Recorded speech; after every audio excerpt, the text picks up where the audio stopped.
What's going on, Lions fans? Welcome to the Pride of Detroit PODcast, your home for all the latest and greatest Lions news, updates, analysis, and so much more. I'm your host, Miko. You can find me over at Twitter at the Miko Scott. And in today's podcast, we are going to be covering some of the latest Lions news to come out this past week, as well as grade the Lions offseason. Because with the draft now in the rearview mirror, we can kind of take a better look at the Lions' moves as a whole this offseason. And in this podcast specifically, we're going to focus on the offense. And then next week, we're going to take a look at the defense. But before we jump into today's topics, let me introduce my two amazing co-hosts. First and foremost, we have your senior editor over at prideofdetroit.com, Ryan Matthews at Ryan_POD. Ryan, how are we feeling today? Feeling great, Miko. Ready to grade the offseason. Can't wait. Super excited. And I was going to ask this question, but I guess I'll use this as a segue to introduce our other co-host, Jeremy Reisman at Detroit Online. But Ryan, did you by any chance, have any type of personal injury or any type of ailment this past weekend? Because Jeremy and I both found ourselves on, if there was an IR for podcasters, I think we both would be on it right now. I mean, I feel like just as old as I am, I feel like I'm always day to day. So I guess I would show up as questionable on the injury report, but if you guys can't go, somebody's got to do it. I mean, fortunately, Jeremy, our job is pretty easy. We get to sit here, we get to run our mouths and talk about the team that we love the most. So it doesn't require a whole lot of physical, exertion at this point. Yeah, and thankfully, if the media combine happens this year, it's probably still a month away, which will help with my strained calf that I suffered playing pickleball, because no one told me pickleball was a dangerous sport, apparently. Oh, you thought it was just for old people. That's why you got invited? Because you thought you crossed the age threshold and now you're invited? I'm 40, so now certainly I can handle pickleball. Nope. I'll also use this as an opportunity to warn people. Deep cleaning is also a thing that can also cause injury or, just severe soreness the next day, because I did that with my wife over the weekend, and the next day, everything hurt. My entire body rejected every sense of good feeling. And I was not in a good place both yesterday and this morning. So with that type of injury update out of the way, let's get to some actual Lions news, because I think that's what people actually care mostly about is how is the team doing, not so much our own physical well-being. One of the first things to kind of talk about is in relation to the NFL draft. And as the draft kind of typically happens, once we get further away from the draft, you can end up finding out more information, more things that certain teams try to do over the course of the draft. And one such thing is, trade ups. And we know that Brad Holmes in the past has been very quick to want to trade up in certain situations, but maybe the powers that be kind of holding him at bay keeps those things from happening. But per Nate Atkins of The Athletic, the Lions did in fact try to trade up with the Rams for the number 13 pick, but obviously the terms just weren't quite enough for LA to pull the trigger on that deal. Jeremy, seeing how things played out, first of all, your reaction to this news, and just how happy are you that this trade actually didn't happen?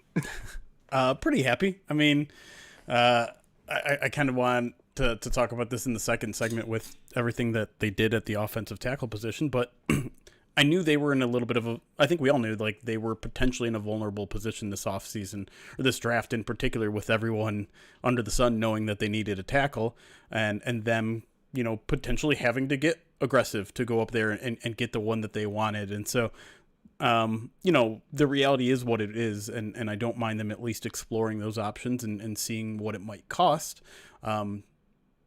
If they had a lot of resolve on one particular tackle, then yeah, it would make sense to go up and get him. Obviously, you don't want to spend too much of your draft resources, but this was a position that you couldn't afford to just kind of skimp out on. We joked about it, weeks ahead of time, trading down and getting a Blake Miller type would have been ideal, but would it have been realistic? Would it have been something that we expected this team to do when we knew how big of a need it was and we know Brad Holmes' aggressive tendencies? Yeah, no, it was probably always a dream scenario, which is why we called it a dream scenario. So I'm glad that they explored it, but I'm even happier that they stayed patient. They didn't up their offer. They didn't get overly aggressive and spend draft capital that they're probably going to need in the near future. Yeah, and the Lions apparently trading up to the 13th pick may not have been the only move. There is another report from Mike Silver, also of the Athletic, that an unnamed team backed out of a trade with the Ravens for the 14th overall pick. Terms were reportedly a fourth this year and a fourth next year.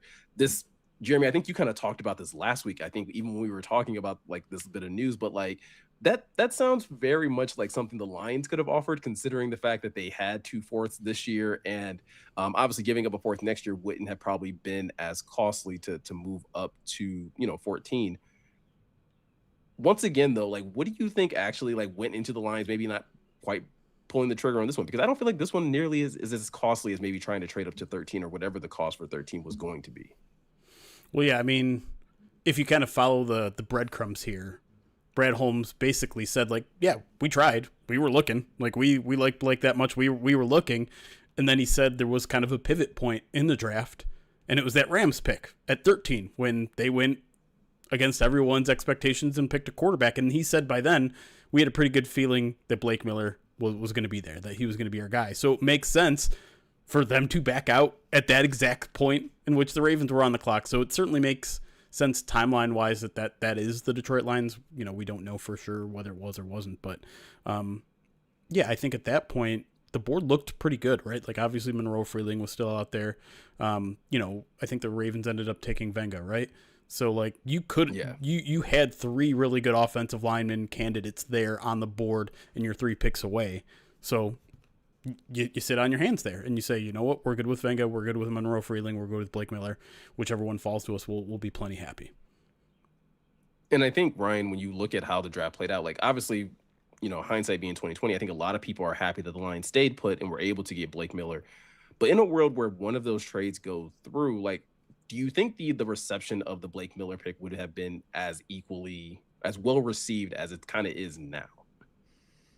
Yeah, I think relatively speaking, well received by some more than others, right? I think people were willing to eat their meat and potatoes when Blake Miller was the pick at 17. But moving up to it, I think a lot of people would have belly moaned and they would have kind of, there's Brad Holmes being as aggressive as he always is, needs to go get his guy, is willing to, you know, make trades. But I think what's important to note about the Rams trade is moving up to 13. Well, who just came off the board at 9, 10, and 12, 3 offensive tackles? It's like, now's the time to move up. And if we're moving up, we got to move up to 13 itself. And I think that Atkins characterized the offer, like the Rams called it soft. Like they didn't think it was aggressive enough to move up. So maybe it was a little bit of the Lions calling their bluff, so to speak. Like, hey, we'll move up. This is what we're willing to offer, but go ahead and take whoever you want. We're fine no matter what. And when they take Ty Simpson, maybe they're doing, you know, backflips and high fives that weren't captured and broadcasted to everybody on Inside the Den. So like, I love the Blake Miller pick. I love the fact that he was there at 17. The stuff with the Ravens I find really interesting, though, because it's pick 14. You're willing to offer a fourth and next year's fourth. And I think that kind of just plays into a lot of the talk with the draft this year with the NIL and how it's impacted it and how it's thinned out that day 3, rounds 4 through 7. If that pool has truly been diluted, again, is that Brad being on the forefront of things and realizing that, hey, this talent pool, we can just trade our picks and move up and grab Kendrick Law in the 5th round because we just want to get our guys, right? If you're using those picks to facilitate trades on day 1, like, you know, we can reasonably assume that the Lions were doing based on Brad's comments, based on some of these reports. I think this is going to be a really interesting thing moving forward, is how the Lions are going to treat those day 3 draft picks. If Brad's going to view trading those future picks, he hasn't been shy about doing it. I love when I edit an article from Jeremy and there's always a pot shot about trading up for Isaac Tisslaw like he did today. I think we might be seeing a trend that may start emerge league wide. Again, these things are going to bounce back and forth and they're going to go, you know, swing like a pendulum. But like, I think in the grand scope of things, you're just happy that the Lions stayed put at 17 and got their guy. I think this is a really interesting conversation to have about these middle rounds, though, because I'm certainly willing to hear the conversation of Brad Holmes doesn't really value the 3rd, 4th, and 5th round like he used to because the draft classes are thinned out. Because, I mean, you look at how well he did in those middle rounds early in his career, right? He got Aleem in the 3rd. He got Ifeatu Melifonwu in the 3rd. Amon-Ra in the 4th. Derek Barnes in the 4th. That's just his first draft. Then you talk about Kirby Joseph in the 3rd, Malcolm in the 6th, James Houston in the 6th. And then, like, that's kind of like the line of delineation where it's just like, okay, now he started giving up on those middle rounds because, remember, he trades up for Broderick Martin, and then there's no 4th-round pick in that next draft. They just get a 1st and 2nd. They skip the 3rd in 2024, and then they just take a bunch of swings in those middle rounds in Giovanni Manu, Sione Vaki, Makai Wingo. Like, you get a Christian Mahogany. And then this past year, the Isaac Toslaw trade. And then, again, he decides to completely sit out the 3rd round completely. The problem I have with that, though, is that he also was like, but I was really excited for all of our day 3 picks. And he's really excited. And then, like, we hype ourselves up for guys like Keith Abney. We hype ourselves up for guys like Christian Mahogany or Miles Frazier. These guys that are taken on day 3 that, if those guys are starting players, well, then, okay, there was depth in that draft class, right? Like, you got those guys in the 4th, 5th, 6th rounds. And so again, like, it's something that I'm willing to entertain and think there's at least some level of truth to, but at the same time, like, you are still being able to find talent here and there, and so I'm not really sure where the truth lies. It's probably somewhere in the middle. And there's a bit of like how you frame and package it too, right? Like in Inside the Den, when you hear Brad Holmes say, well, we were going to take Miles Frazier here, but we got him way back here. What a steal. Keith Abney on the consensus big board, he's all the way up here, and we got him all the way down there. And it's all just a matter of value, right? And then that's what this whole discussion is about, is the value of draft picks. And it's clear, though, that Brad just drafts, or he clearly just values drafting his guys. Almost to the point, Miko, where the board kind of be damned. I will move off from picks to get the players I want. And I think it's a fascinating discussion of, like, is that a good way to do business, or is that acting in bad faith a bit? Can it be reckless? Yeah, I think it's an interesting way of doing business. I would say that if the idea is like, hey, we're going to give away day 3 picks and just prioritize day 1 and day 2, I'm in favor of that way more than I am of, like, continuing to trade away 3rd round picks. Like, because I think Brad's been able to get away with it the last couple of years where it's like, we don't really feel like we need to be in the mix in the 3rd round. And it's like, okay, great. And I think even this draft is a good example. Like, I think you found some good value in the 4th round, and I think you found some good value in the 5th round. That's not going to be every draft. You can't just continue to sit out key rounds where, like, to your point, and like to Jeremy's point as well, you've found contributors, like foundational guys in the 3rd and 4th round in other drafts. I don't know if you can always just, like, continue, especially when you're trading away future assets, can just be like, oh, well, we won't need a 4th rounder next year. Like, you don't really know that in March, and you don't know that in April. Like, that's... You don't know it until you need it, right? And in this case, with either of these trades, you might have needed an extra 3rd round pick to grease the wheels on a deal that maybe you couldn't get done because the Rams called it soft, or maybe you chose to kind of keep back because you were calling their bluff. It's all gamesmanship, but I think it's almost, Jeremy, I think it's Brad Holmes.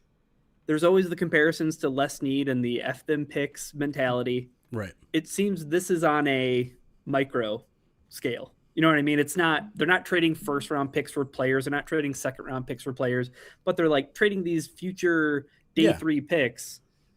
It is an F them picks mentality in some ways. I mean, the Isaac Toslaw thing is very much an F them picks kind of mentality. It's just not the ones that it's not for the established players. It's not for the guy that has been a Pro Bowler or All Pro or whatever. And so it's different, but it is kind of the same philosophy of, like, mortgaging a little bit of our future for the here and now. And obviously in the draft, it's not just, the year you're making that move. It's the next 4 years at least, hopefully with the rookie contract. But it's I don't know. It's interesting. Like, there needs to be a balance with everything in life. I think there needs to be a balance, and it's why I bellyache as much as I do, is because there hasn't been that balance. Like, I don't mind the occasional trade ups, but you have now not traded down 3 drafts in a row, and I think there needs to be a little bit more balance. If you are truly going to be this general manager who believes in sustained success, right? You can't put yourself in a position where you're missing out on future draft picks, or where you're putting all your eggs in one basket. And listen, like, the trade ups this year were modest. I don't have a problem with any of them. You traded away a 4th to move up a few spots in the 2nd, and you traded away a 6th to move up a couple spots in the 5th. Like, that's reasonable to me. That's not being reckless. I don't have a problem with that.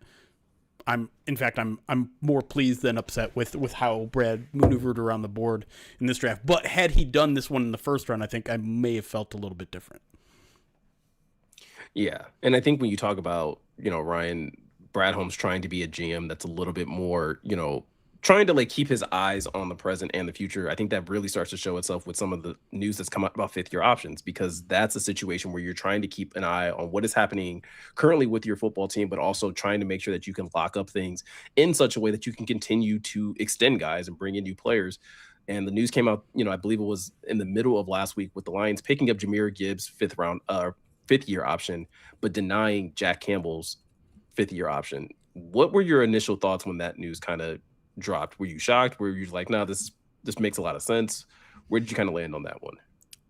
I think I was just shocked at how little people read and how little people understand like how the 5th-year option works for a position like linebacker, because it's not just Mike middle linebackers. It's those linebackers are lumped in with outside linebackers, which include one of the highest paid positions in football, which everybody has been wanting the Lions to get for years now, in edge defenders, right? So like, if you pick up Jack Campbell's 5th-year option, it's going to cost you through the nose, Jeremy. It's going to cost you upwards of $22 million to have Jack Campbell on the roster.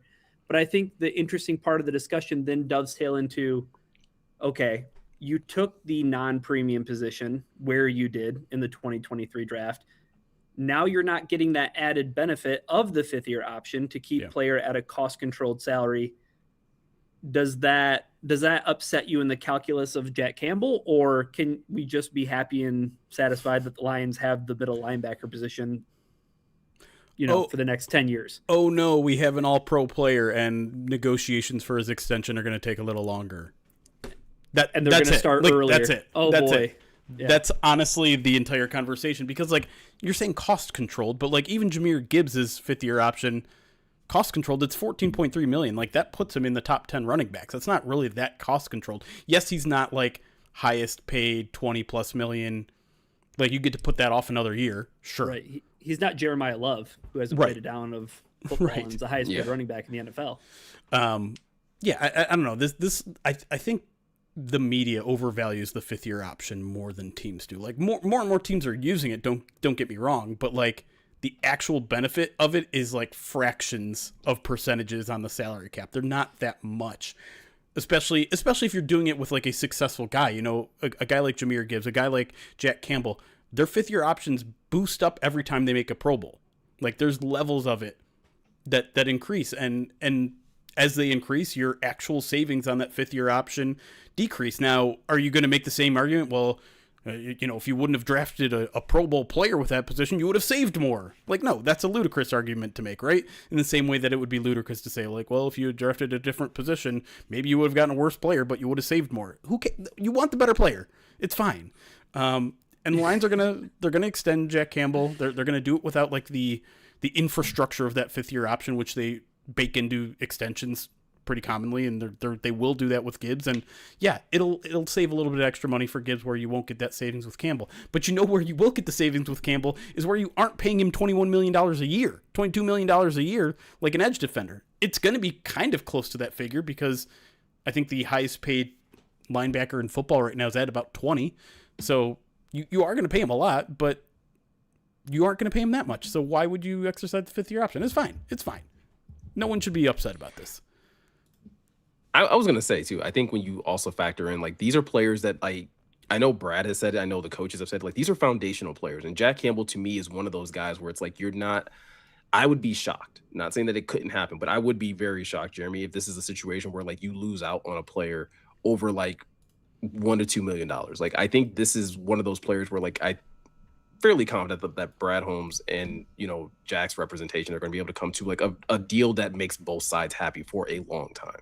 Yeah, no doubt. I mean, I don't think the front office could have been clearer that they fully expect to extend all 4 of those first picks in the 2023 draft class, and they should. I know there's a little more consternation about Gibbs, and I get it. Like, it's a high injury position, hold on to these 1-year contracts as extensions as long as you can until you have to pay him and he's proven he can be healthy. But it's just not how this team chooses to do business, and it's not they aren't afraid of injury, even though maybe they should be at some point. They're not afraid of that because, one, I think you can't just like franchise tag Jahmyr Gibbs to death, right? He's going to be upset about it. That could affect him on the field. It could certainly affect how other players approach them with contracts and things like that. Like, they choose, this is their football culture. They reward the players that they that they like, that put in the work. And yes, that comes with some drawbacks, but it mostly comes with benefits. So you kind of take the good with the bad, and that's going to result in Jahmyr Gibbs getting a pretty hefty extension at some point, probably this offseason. You talk about like running back being a high injury position. It's kind of ironic, maybe more so coincidental that Laporta and Branch are the ones who are dealing with more injuries than Jahmyr Gibbs. Right. And I think the one other thing I wanted to point out about the options thing is I think that like the fifth-year quarterback option kind of warped everything. That was where this conversation started, was like, oh, that fifth-year option for a quarterback is so valuable. You have teams trading up into the end of the first round just to get that fifth-year option. And then it just permeated everywhere. And the one last thing I want to say about the fifth-year option, that kind of, yes, the Lions have established that Jack Campbell is super important, and they want Jack Campbell here. He's the leader of the defense. I feel like the Baltimore Ravens said a lot of the same things about Tyler Linderbaum, and we're not gonna fifth-year option him because offensive line is offensive line, and we're paying him like a tackle. Same kind of situation with Jack Campbell. So like, I myself was like, there's no way that Tyler Linderbaum is going to be anything but a Raven at the end of this situation, and he's a Las Vegas Raider now. So I'm not going to say never, but I would be shocked if Jack Campbell wasn't a Detroit Lion for a second contract. No, I agree. And while that may be something that maybe doesn't change for the Lions in like the near future, one thing that has changed is the fact that there is no rookie minicamp. And I'm going to be honest with you guys. Didn't really realize how much I cared about rookie minicamp until we didn't have it, because other teams are having it, and you're getting like updates and like social media videos about what other rookies are doing at camp. And it's just like, I feel like the kid that has to stay inside because he's sick, but he gets to watch, like, he's just like watching from the window as everybody else is having fun right now. You're the SpongeBob meme right now. Yeah. Yeah, no, I get it. Of course, like, those clips mean nothing. And like, would you really be that excited to watch Blake Miller, pass set without pads on? Would that get the engines going? Probably not, right? Probably not. But no, I mean, it's certainly an interesting development that they're literally the only team that's not doing a rookie minicamp, and it's a change that I don't think anyone really saw coming. I will say this: someone DM'd me this, and I wish I had prepared and gotten their name ready for this. Robert Saleh for the Titans now. They're doing a rookie minicamp, but none of their draft picks are going through on-field drills. And he told a story about how I think either with the Jets or the 49ers, they saw a first-round pick go down in rookie minicamp and lose the season, and he's just like, we're not going to risk doing that. Like, these guys already go through so much in the pre-draft process. We're just going to kind of give them a break. And that makes sense. Like, and maybe that's part of why the Lions aren't doing what they're doing. But two things about that. One is that I believe they only did that for their draft picks. So, like, all the UDFAs are like, yeah, you went through all that, but you got to go on the field anyways. Like, we're not as heavily invested in you, so go ruin your bodies. We don't care. But also, part of rookie minicamp is work inside the facility. Like, the on-field stuff only accounts for a very small portion of what they do. Like, they're in meetings, they're working out, they're going through nutritional programs. Like, there's a lot of benefit to rookie minicamp that's off the field too, that the Lions presumably are losing. Maybe they aren't. Maybe there is some sort of workaround. It's worth noting that, like, that's kind of what Brad Holmes intimated, that there was going to be some sort of like replacement thing. I can pull a quote here. He says, That's why some things are, from a calendar standpoint, they look like they're removed, but there are other things that are going to take their place that we feel are going to be more beneficial to us. Now, that was kind of him talking about all of the offseason changes rather than just rookie minicamp specifically. But I don't know. It's certainly a curious thing, and I certainly respect a team, an organization, a company that's willing to change their process just to see if it fits them better. But I would like a little bit more clarity on why they're actually doing this, because it's not immediately apparent to me. Yeah, Ryan, if someone were to come out and say like, hey, we're doing this because we don't want to lose, a high invested draft pick to rookie minicamp so early in the offseason, I can kind of get behind that.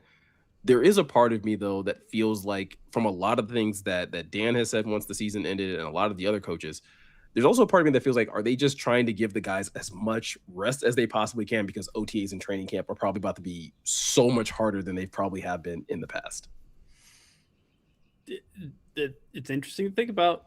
Very interesting to think about. I don't know. I think one of my big takeaways from rookie minicamp though was seeing funny enough, the Titans rookie minicamp with the wide receiver Tyron Montgomery starting laying down on the field and then getting up and running around dummies and stuff like that. And it's like, what is this drill? Like, what is this preparing you for? And it's just like, at the end of the day, like, if Brad and Dan are willing to, again, review their process and make changes and try things to see if things are truly needed, I don't know how much rookie minicamp is going to help in September.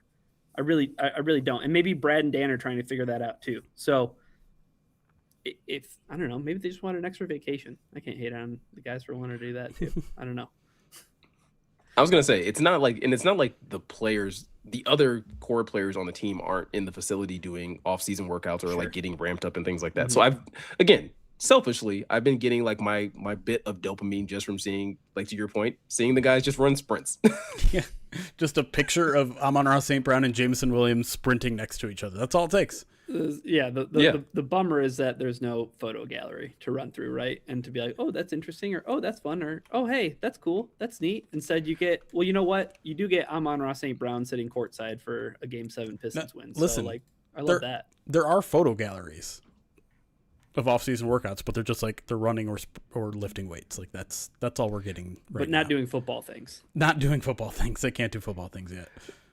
Well, and this is also an offseason with no drama, right? Like, no one's freaking out that like Jameson Williams isn't on the sideline day one to run wind sprints. Hold on. Careful. Has anyone seen Jack Campbell in any of these photos? Hold out. We did this with Anzalone last year, right? Great. All right. Never mind. No, this is all dumb. Just dump it. I don't care. Brad and Dan were right. You know what? Media blackout from the draft until OTAs. Go. I don't think anybody, like, I mean, again, I do think it's something that, like I said, for myself and like watching just some of like the offseason coverage of football, like it was one of those things where it's like, oh, rookie minicamp started and didn't even register to me that like the Lions aren't doing it. And it's something that is just like I said earlier, it was one of those things that I didn't realize how much I was going to like miss it until it was gone. And I feel like that's the same thing when it comes down to like the savings that you can get at Righteous Felon Craft Jerky. Like, you're never going to know how key and how vital those savings are until the minute they're gone. And unfortunately, we may have gotten rid of one savings opportunity, but you can still save pretty big over at Righteous Felon whenever you use one of our promo codes. The Pride of Detroit podcast is brought to you by Righteous Felon Craft Jerky. It's the jerky that fuels the Pride of Detroit POD. Each 2-ounce bag of jerky has 16 to 20 grams of protein, and each stick has 8 grams. Trust me, if it's good enough for you, or if it's good enough for the Lions, it's going to be good enough for you too. Righteous Felon is based in Westchester, Pennsylvania. They use locally sourced, all natural Black Angus beef and prides itself on superior quality, revolutionary branding, and unique flavors that go beyond the stereotypical jerky offering. We talked about this, I think we've talked about this on every podcast about how Righteous Felon has really been upping their game this year. They dropped a new flavor in Honey Heist, which is their new honey kind of meat stick that they dropped. They dropped their duo pack, which has their OG hickory with a cheese stick that's combined into it. Guys, did you know they just dropped something else brand new today? No. You can now get a 12-ounce bag of Darth garlic over at righteousfelon.com. And Darth garlic is a top 2 flavor for me. And so if you're telling me that I no longer have to buy 2-ounce bags, but I can just stock up and have 12 ounces of that just ready to go. That's how I plan on using my savings over at Righteous Felon Craft Jerky. So again, if you go over to righteousfelon.com, use the promo code POD15 at checkout, you can get 15% off your order. Again, that's promo code POD15 at righteousfelon.com. When we come back, we are going to finally get over to grading the Lions offseason because they've added a number of key pieces. They've also lost a couple. So do we think the offense has actually gotten better or worse? We're going to talk about that and a whole lot more right after this.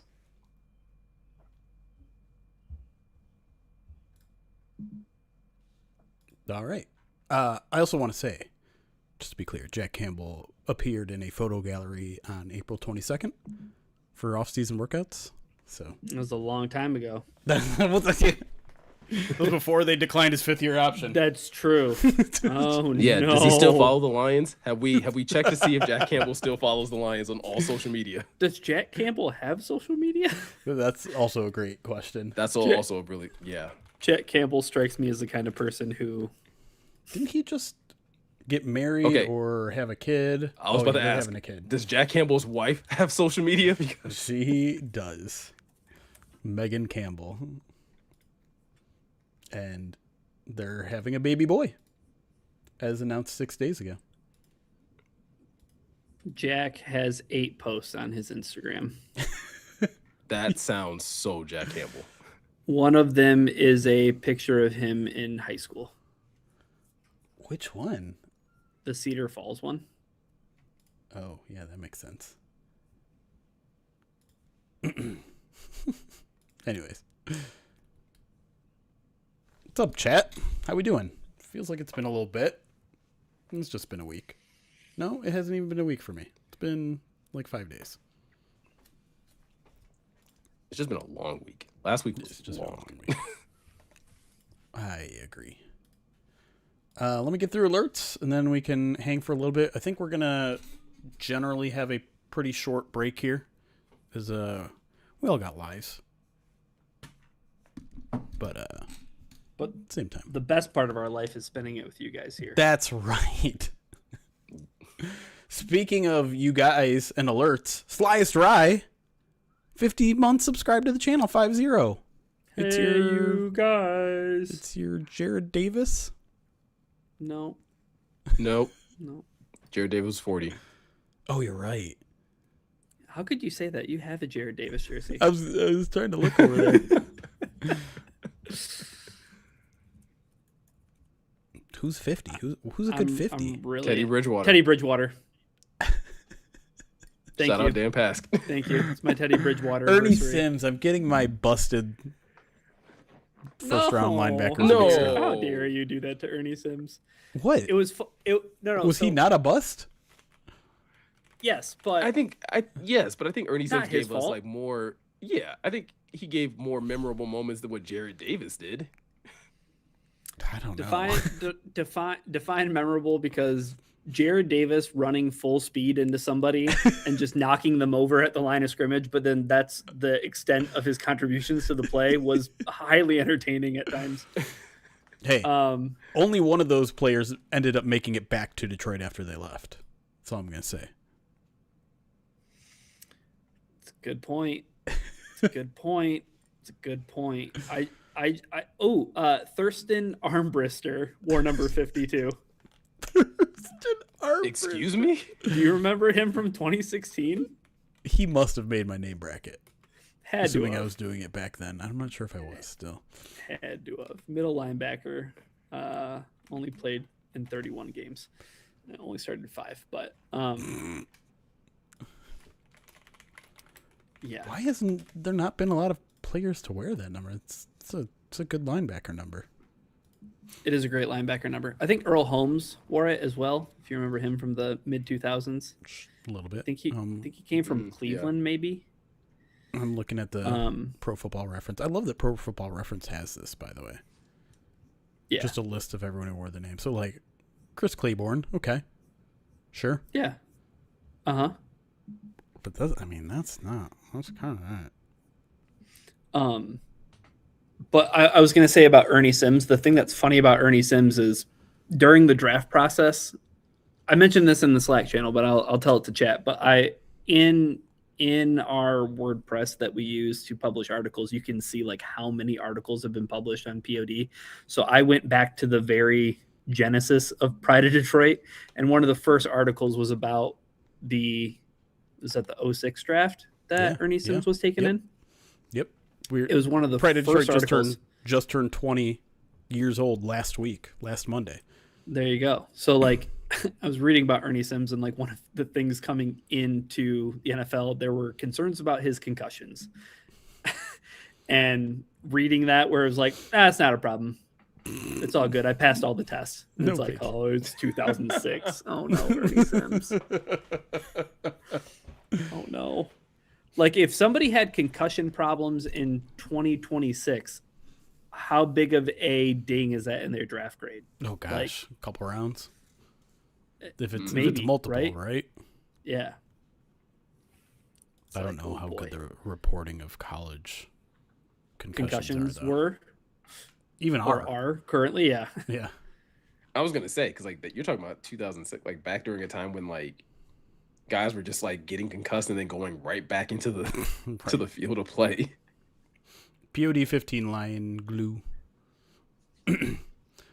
I'll be honest, like I was gonna order some Righteous Felon Monday night, like the last, like right after the podcast, and I forgot, and I tried it Tuesday afternoon. It's gone. Was it working? Wasn't working. See? It was gone. I missed it. Missed the boat. It's not gonna stop me from ordering some Righteous Felon, but it was a great savings. It was.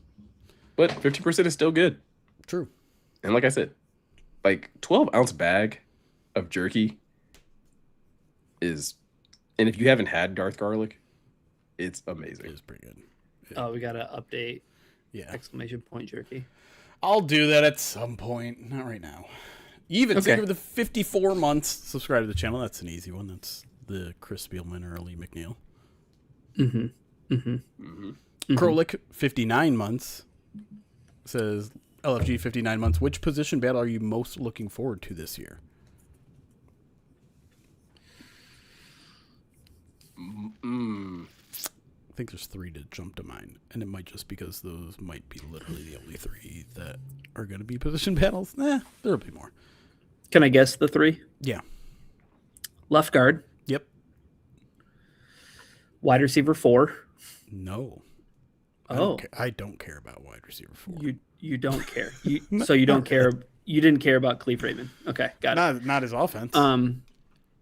But I think wide receiver 4 also entails punt return, kick return duties. So like, Sure. Is that one of yours? It isn't, but it's a fair answer. Okay. Wait. So I said left guard, that, and then nickel corner. Yeah. So what one am I leaving off? Will linebacker, third linebacker. We're talking about will linebacker. I'm talking about will there be a linebacker on the field? Oh, got him. Skip. Safety. I think the starting safeties are also up there. Like, I don't know what if we want to call it safety 3 or 4 or 1 or 2, whatever. No one knows. No one knows. Yeah, I would say like, I think my top one, and it's so close that I will just say like they're 1A, 1B is left guard and nickel. Yeah. Because like I'm so intrigued to see like a full off season of Miles Frazier, just to see like what that looks like in comparison to Christian Mahogany. Maybe it's because I podcast with Eric once a week, but I am a little bit convinced that it's not going to be much of a battle. Like I think Christian Mahogany is going to be there to start training camp, and he probably won't ever let that go. But I don't know. Maybe not. Hey, if he's the best guy, then I'm like all for it. Yeah. Ben Barch, dark horse. Dark horse. I'll have him in on the roster bubble when we start doing those in July. It'll be interesting. Yeah, I mean, it's not that That'd be sexy my of a Zach competition. Cunningham of this year. But like the interior offensive line 53-man battle will be somewhat interesting, right? Because there is going to be some churn to that. Depth guys for sure, right? No Iwashika this year. Yeah, Awashika's gone. You Yeah. know, Michael Neese is really going to have to fight for a spot now that there's some guys that can play center.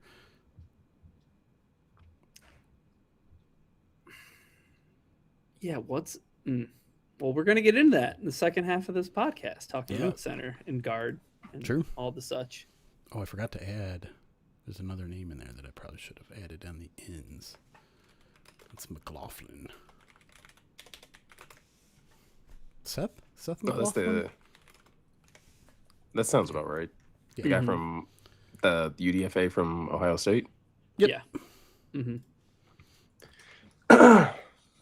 Krolik, I think it was, we already did 59 months, but thanks again. Obi Sandwich Maker, 14 months, says Maze the fourth be with you. You guys Oh, yeah, That's, I forgot that's those pretty guys. good. That's pretty good. Dun, Yeah. dun, dun, dun, dun, dun. Yeah, I got it. Plus it's Cade Maze. Cade Mays, right. But Cade Mays, as pointed out in our feed, is not a Jedi. True. Himbo Genius, thank you for the 1 bit. Didn't even say anything with the 1 bit, but thank you for the 1 bit. Karen, thank you for the 44 months, says Happy May, 1 month closer to football. Very true. June, July, August, September. 4 months. Okay. I mean, I guess we're kind of at the midway point of the offseason, right? We made it halfway there. Yeah. Mhm. I'll take that. Especially now that like the weather's gonna be nice the rest of the way. It's great. I mean, I can't go out. I'll and take do that anything 'cause, over- like, I'm limping all over the damn place, but Yeah, I know what that feels like. It's not good. Mm-mm. give me a week. Be back on my feet. Captain James Kirk 20. Wait, no, we skipped one. K Fletch, thank you for 32 months. Says, hey, it's my Tavon Wilson, Rudy Johnson, DeAndre Swift, James Ahedebo, Dre Bly, Don Carey, Brian Westbrook, Brian Branch anniversary. My head just went for a spin. Rudy Bags. I haven't heard a Rudy Bags reference in a while. Yeah, that's a good pull. Captain James 25-bit says, in a year that was almost universally deemed a quote-unquote bad draft, I was pretty okay with trade-ups with later round pick ideas. Yeah. I don't like I think people have been saying now for a couple weeks now. It seems like a very safe draft from the Lions, which in a way is a deviation from what we've been used to the past 2-3 years. And safe doesn't necessarily mean good or bad, just safer. No, I mean, I know for me, again, selfish plug for the YouTube channel, but like after talking to Eric and Brett last week, like feel a lot better, especially about like those later round picks. Yeah. Because I think like it's really hard to knock the first 2 picks in Blake Miller and Derek Moore. But I think the Abney pick is one that I think a lot of people are super excited about. But I think like everything else, like the Jimmy Rolder pick is probably one that I think some people are still like not quite sure how that one's going to line up. But like Brett really likes the Jimmy Rolder pick. Yeah. Like I was surprised by how much he likes that pick. Yeah, and listen, I've probably been one of the bigger skeptics of it so far. But I will say I felt a little bit better after we recorded our first bite. Little tease for an undropped podcast that'll probably drop in a couple weeks here With a Michigan guest. with a Michigan guest. I can spoil it. It's Anthony Broom, who you may remember from Mason Brew. Done some work with 24/7. Now he's over at On3. He's been covering the team for a long time and gave us some good insight there. We're backloaded for first bites, y'all. And we're going to record another one this week. We are. Which means we're only going to have 2 more to record? I think so. Yes. So unlike free agency where we were just striking out left and right, we're on the ball with the draft, and hopefully that'll buy us some time to actually go back to free agency and talk to people about Cade Mays, talk to people about the other guys that we were going to talk about. Want them. Hopefully. Yeah. I'm optimistic. But anyways, shout out to our Pride Detroit Direct subscribers. Himbo Genius not just gave a bit, ended up subscribing using their Twitch Prime. And then Lions Blood 20 with the 57 months subscribed to the channel. Thank you, Lions Blood. And thank you to all of our subscribers, followers, donors over on Twitch and YouTube. Appreciate y'all. Yeah, do you guys know it's our partner anniversary? I saw that Twitch come up. I don't know how many anniversaries we've had. But I don't know. I'm still relatively new to the job, so I wouldn't know either. Like 5 maybe? No, it's got to be more than that. How would I find that out? How do I find out information on how long I've been doing this? How would I find... Oop. It's a good question. No idea. I'm not going to look at it now. Yeah, I wouldn't know where to look either.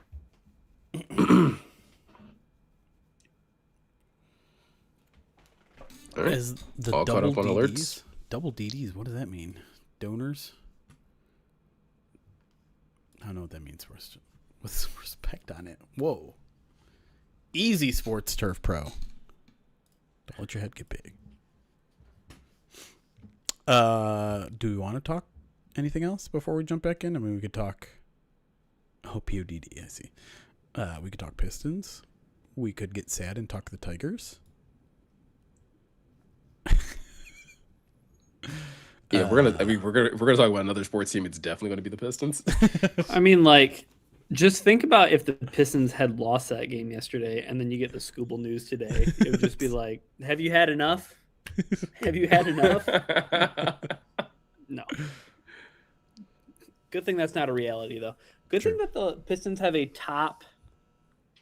I asked this question on Twitter, but like, Cade Cunningham is a top blank player in the NBA. And it's like, I can't remember. Answer that question. I mean, Miko might be able to, because I know he follows NBA. What's that? Like, Cade Cunningham is a top blank number player in the NBA. Like, I think at this point, say 15. Okay, 15's your number where you're like, I don't have to worry about doing the math. I know that he's clearing number 14. Yeah, I feel like I can comfortably say that. The thing that like is tough about it with Cade, or the thing that's tough about the NBA right now, is that you still have like these aged veterans where it's like, sure, like Steph, KD, LeBron, and Giannis are all on the other side of their primes. But it's like, are they still? Would you still say that they're top 15 players? Yeah.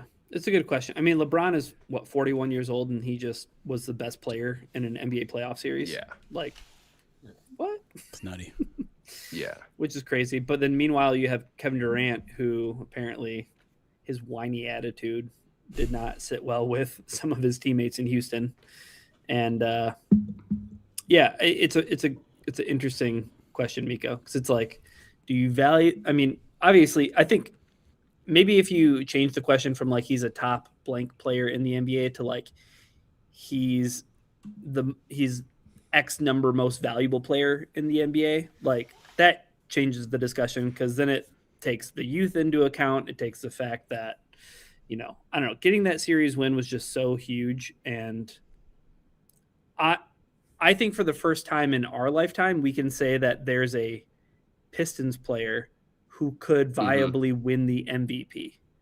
Like, I know that there was a point where like Chauncey was like in the discussion a season or two while he was in Detroit, but like he wasn't going to win it over Shaq, or he wasn't going to win it over Steve Nash. Like those years, Dirk, Kobe, like there was no chance that like Chauncey Billups was going to win an MVP. But like with Cade Cunningham, you don't have to like who's gonna? I mean, unless Wemby's just truly an alien, it's the end of times, and nobody's gonna ever win another award ever again because Wembanyama is going to win every award from here on out. But like, it can legit happen. Yeah. My dad did not like this conversation. He was like, "Well, Isaiah Thomas I think he's the best point guard ever." And I'm like, "Okay, I get that, but like, he wasn't gonna win an MVP with like Bird and Magic and Jordan and." With Cade, it doesn't seem insurmountable, I guess. It's like, I mean, the Pistons have a legit superstar on their team. Was he not the favorite for like a little bit before his injury? Cade, no, he wasn't the favorite ever, but he was like in the top 3. Yeah. With like SGA and Wemby. Right. And Jokic was in there too, but Argantis is comparing him to Jared Goff. And I don't know, like I think, where's that coming from? well, he's arguing that like he gets a lot of criticism and not enough praise. Cade does, and I think like I don't know how much of that comes internally. Like there certainly is some with like the turnovers, right? High turnover rate. Before this series, he wasn't coming up in big moments against New York last year. But I don't know. I think part of that comes with the territory of being a superstar in your local city until you win a championship. Like, it almost feels like, because like I feel like I bring this up a lot, but like I remember when Datsuk was getting that. He was getting like, oh, he can't perform in the playoffs. It's too physical of a game for him. He's more of a finesse guy. It's too much. And then like as soon as you win a Stanley Cup, it's over. Like you never have that conversation again. Mm-hmm. Yeah, I get that.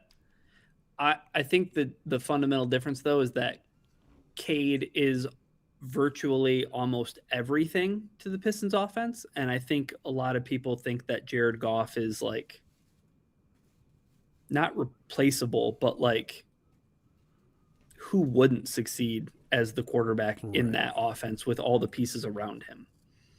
Like Cade almost on an island, Jared Goff surrounded by a treasure trove. Yeah.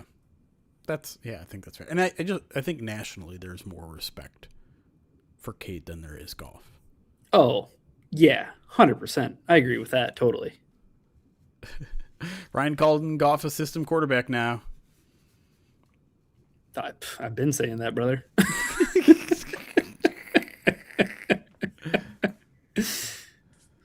Who has a better chance of winning an MVP? Cade Cunningham or Jared Goff? Cade Cunningham. I think Cade for sure. But like there were certain points in Goff's last 2 or 3 years where it's like, is he the favorite right now? Like 6 games into the season where it's, the Lions are 5-1 and he's leading the league in touchdowns. Like, it's just, I feel like in the NFL though, I think it's so easy for guys to just get pegged a certain way. And so like when it comes to voting, like Jared Goff for the last 3 or 4 years has been like one of the top guys when it comes to touchdowns, yardage, all the things that puts him statistically among like the top 5, if not top 3 quarterbacks in the league. And yet he's never really seen as a favorite. And I think like that, the only thing I can think of is just like, it's the perception that's already been put on him. Whereas I think the NBA is typically a little more open-minded to where like a dude can start having a fantastic season. And it's like, hey, if you're the dude that's dominating the league, you're in the conversation. It doesn't matter what you've done in past seasons. You're dominating the league right now. Yeah. It's also a bit of a popularity contest, right? Like that award is a popularity contest. It's also like who's doing less with more contest as well. I do find it kind of funny. Like people are kind of drawing comparisons to like Stafford, like Cade and Stafford in terms of the team that Stafford had around him, both number 1 picks. Like as soon as, Matthew Stafford went to LA, it was Super Bowls and MVP buzz. Oh God. Cade's going to go to the Lakers and win 3 championships. Wow. Never mind. Yeah. We should have a break now. No, but I mean, that was honestly, I'm not gonna lie though, that was my fear if they had lost that series. Well, it's was just like, how when quickly do we things start turn. the clock? Yes, it's how quickly things turn though too. Like as soon as the Pistons lost the first game of that series, I get my little podcast banner notification that pops up. Pistons are in trouble. Podcast from the Ringer, and it's like, Cade. It's hard. Like he's been celebrated in the sense that like they were so bad, they lost all those games in a row. They had the worst season in franchise history, and then now he is where he is, and it's like, wow, look how far they've come, but they can't play playoff basketball. Well, now that they've won a series, like I don't know, like it's just like it feels like the book gets written. Yeah. On players way too quickly, and it's of almost course. like like after a chapter, the book's done. Right? The book is done. It's over. There's nothing else that's going to happen in this book. And it's like that's not how books are written. No, and I think specifically when you're talking about the NBA, there were a number of things that were starting to be said, specifically in that Orlando series, whether it was about Cade, whether it was about Jalen Duren, where it's just like I feel like people lose sight of it, or they just choose to ignore the fact that I think like that they don't realize that like matchups play such a huge role in the NBA compared to like other sports, where it's like, no, like you start to game plan around certain individuals and you can kind of neutralize the thing that they do well. I'm not saying that Jalen Duren shouldn't have been playing better that entire series, but it's like you kind of see like in the biggest game that they needed like a good performance from him, he goes 15-15. Like it's not that he's not capable, but like certain things you try to do to limit certain players and you try to take certain things away. It's I think it's just so much easier to do that in basketball, to where like you'll have series where someone's not going to look as dominant as they have. Like as great as Tobias Harris looked in that series, are you super confident that he's going to be just as impactful in the next round? Like you can't necessarily bank on that. You're going to have to bank on Cade and Duren. And honestly, that team just playing better defense for an entire series. You're going to have to count on the Cavaliers missing 23 shots in a row and scoring 19 points in a half of basketball. Yeah. Can I get on my soapbox about the playoff format? Please. Because not reseeding is lunacy. Not reseeding is lunacy. Expand. If you're the number one seed, you should always play the worst seed available in the playoffs. 100% of the time, no exceptions. Can we push it one step further? Yeah. The number one seed should get the choice of who they get to play. I'm down with that seeds. too. I'm down with that too. Incentivize the regular season mattering, right? Right. Get that top spot so you always get to play who you want to play those first two rounds. It's the one thing that NBA, like the people that run the NBA, always complain about. Oh, how do we get the regular season to matter? Okay, let's take away postseason awards for players that miss a certain amount of games. Let's take away the opportunity for players to earn money. Yeah. Yeah. Okay. Sweet. So, like, what are we doing? So now, like, the 7 seed gets to play like a middling seed instead of the 1 seed because reasons? Because like, I put this out on Twitter. Because brackets. Because we need the brackets to say the same. Like, I get it in NCAA, right? Like, if you want to keep it in NCAA because you have these brackets and basically all of college basketball is like, that's the only thing that matters in college basketball. And you're also determining a championship with a single elimination tournament, which is insanity. So, like, go ahead, have your weird little tournament that people like. That's fine. And keep on adding teams to it, right? Aren't they expanding to like 90 something? Why not? Who cares? Yeah. It's stupid. It's fun.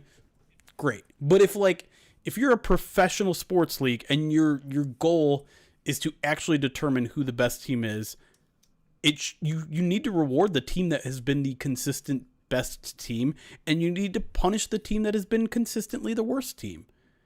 Like, it makes I honestly, it doesn't make sense to me. I have yet to hear anything coming close to a compelling argument as to why you just need to have a fixed bracket. The playoff I'm gonna be honest, I had never thought about it until just now. Really? Well, they do it in the NFL, right? Like, they reseed in the NFL. The higher seed always plays the worst seed, as you should. Yeah, I'm all in favor of the higher seed just always getting to choose, because what kind of awesome drama storyline does that create? Yeah, and right? do it in a press conference, like televise it. Yes. And have reporters ask questions to the head coach. Why are you picking this team? Ben Johnson, why are you choosing the Detroit Lions? The drama that you would create in sports would be absolutely amazing. In that situation, yeah. That, and I think, Miko, so like with the NHL, like their playoff system is like so obviously broken right now, but they did it in an effort to create rivalries. You want to know how to create rivalries? Have teams start like choosing to like little brother other teams because they're like, no, we want to play you guys. Well, I was gonna say, like, that's probably the only thing about this year's playoffs is like you're gonna get Pistons, Cavs. They both play in the same division. You're gonna get Knicks, Sixers, and they're in the same division. Sixers, and they're in the same division. So there's going to be a lot of animosity, probably more so in Knicks Sixers than it is Pistons Cavs, just because like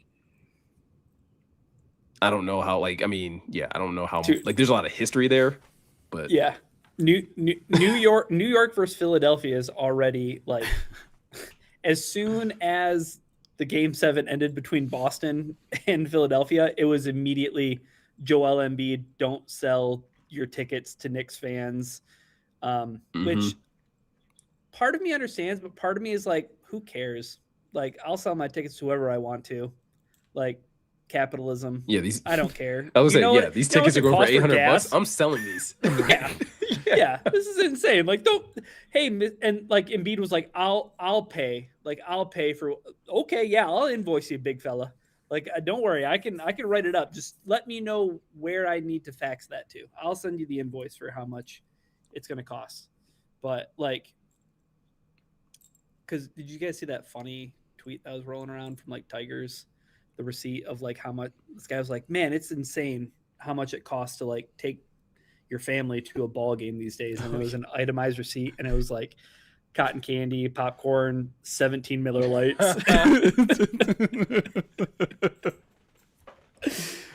But that's why if I want to go to a Pistons game, I didn't know this existed at LCA, and I think it's both for Pistons and Pistons and Red Wings games.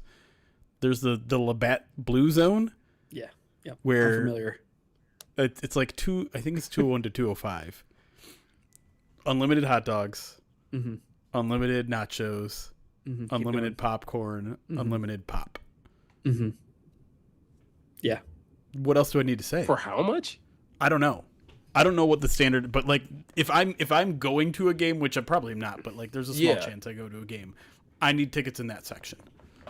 I will pay the extra $20 for it because I will eat $20 worth of food. Challenge accepted. Yes, I will have the saltiest mouth in the Metro Detroit area. Sure. Challenge accepted. You wash it down with the pop. There's enough sodium to power something in the popcorn and nachos, but yeah, I totally hear you out. All right, you want to look at what the prices of tickets are? Here, we'll pull up Ticketmaster for tomorrow. So it's here. So like, if 201 counts, like you can get in under $100. Hell yeah, dude. You can get in for a tank of gas or half a tank of gas right now. That's how we're measuring everything these days. I can just select specific. Wait, what? Ticketmaster sucks at everything. How do I just pick specific sections? Oh, filters. Whatever. I don't care. I don't care this much. No, I'm enjoying watching the 40-year-old try to figure out how to navigate the Ticketmaster website. I use a different app for my sports tickets than Ticketmaster because I have Ticketmaster. And I won't say which one until they become a sponsor. That's right. Yeah, I love it. Yeah. If you're good at something, never do it for free. You can just hover. 90.09 for tickets. Whereas, like, even up here, look, you're spending more. Spending more over here. It's the cheapest tickets around. Love that. We would happily take a sponsor for tickets over on this podcast. Yeah. And it might be the one that Delu is mentioning, but I'm not going to confirm or deny. Let me know off air. It's the one Delu is talking about. I'm just not going to say it. I'm just not going to say it out loud. Fair enough. I got day of tickets to the St. Louis Blues, and it just like the transfer was so quick. It was very easy. Anyways, not running an ad. Alien Vivitor, thank you for the 62 months subscribed on Twitch. Not for free.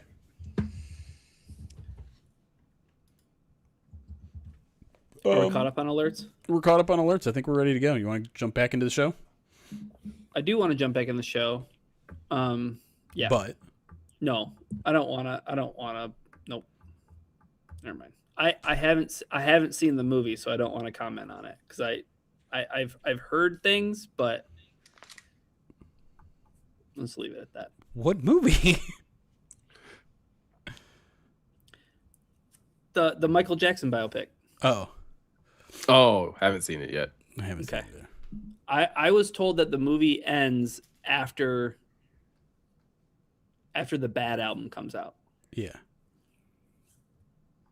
Yeah. It does not include that's like the O.J. Simpson biopic ending after he wins his Heisman Trophy. Yeah, I've heard that there was. I've heard some things about that movie. I think I go back. I heard there's going to be a sequel. I heard there's going to be a sequel. I think there is going to be a sequel, and maybe that'll.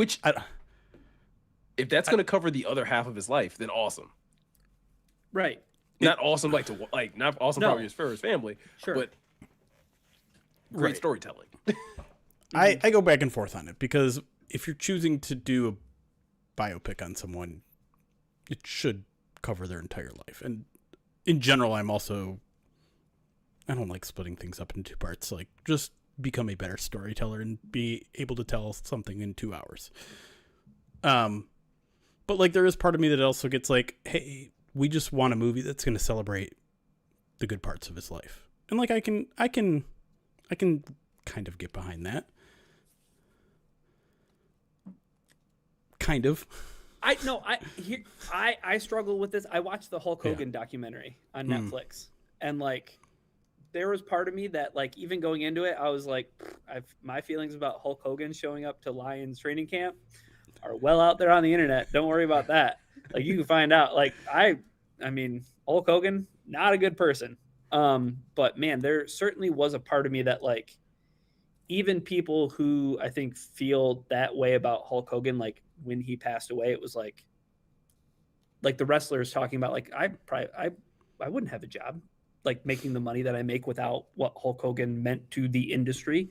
Sure. Like as an archetype, as like almost like a caricature of himself, right? Like, he took wrestling to heights that no one else did. Like, he did it. So like, without him, would I have the opportunity? Because they were talking about like the show after his death where they all came out and did the 10 bell salute thing, and they showed the behind the scenes where Triple H was like, if you don't want to be out there, you don't have to be out there, and you don't have to explain why you don't want to be out there. It's like, oh, okay. But then there were some people that are like, felt conflicted about it. Like, should I be out there? Should I not be out there? Like, like, and I think it was like Cody Rhodes who was like, I believe in like celebrating like the good things that he meant to me as a kid. Sure. Like, it's really hard to divorce. It's a muddy thing when you get the humanity involved into it.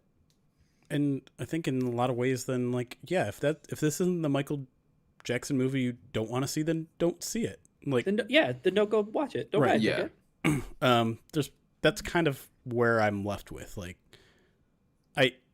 it certainly is still weird, and I think it's okay for people to point out that it's weird, but for a lot of people, like, he is such an important, inspirational figure, and there's enough, I'm not going to pretend like I know everything about court cases and things like that. I think there's enough ambiguity where people are going to believe him and everything around him, and if that's the case, like, they just want to celebrate his life, and maybe I don't know, maybe this is the best way to serve both worlds, is to make it a two-parter. You want to just celebrate the first part of his life? Here's a movie. You want to talk more about the conflicting nature of everything that happened after that and who's to blame and what actually happened? Well, there's a movie for you coming in 2028. In 2028, you can get that side of the story. Right. What kind of popcorn bucket will be there? Who knows? Yeah. Anyways. See, I didn't really. I don't know. Kind of just want to get There's my a number O.J. of movies I Simpson need to joke catch up off. on. You kind of wonder what? I kind of just wanted to get my O.J. Simpson joke off. It was pretty good. Thank you. Would that movie still include the Naked Gun movies? I'm trying to get the timelines right here. You know what? Let me get back to my script writing buddy on that. Okay.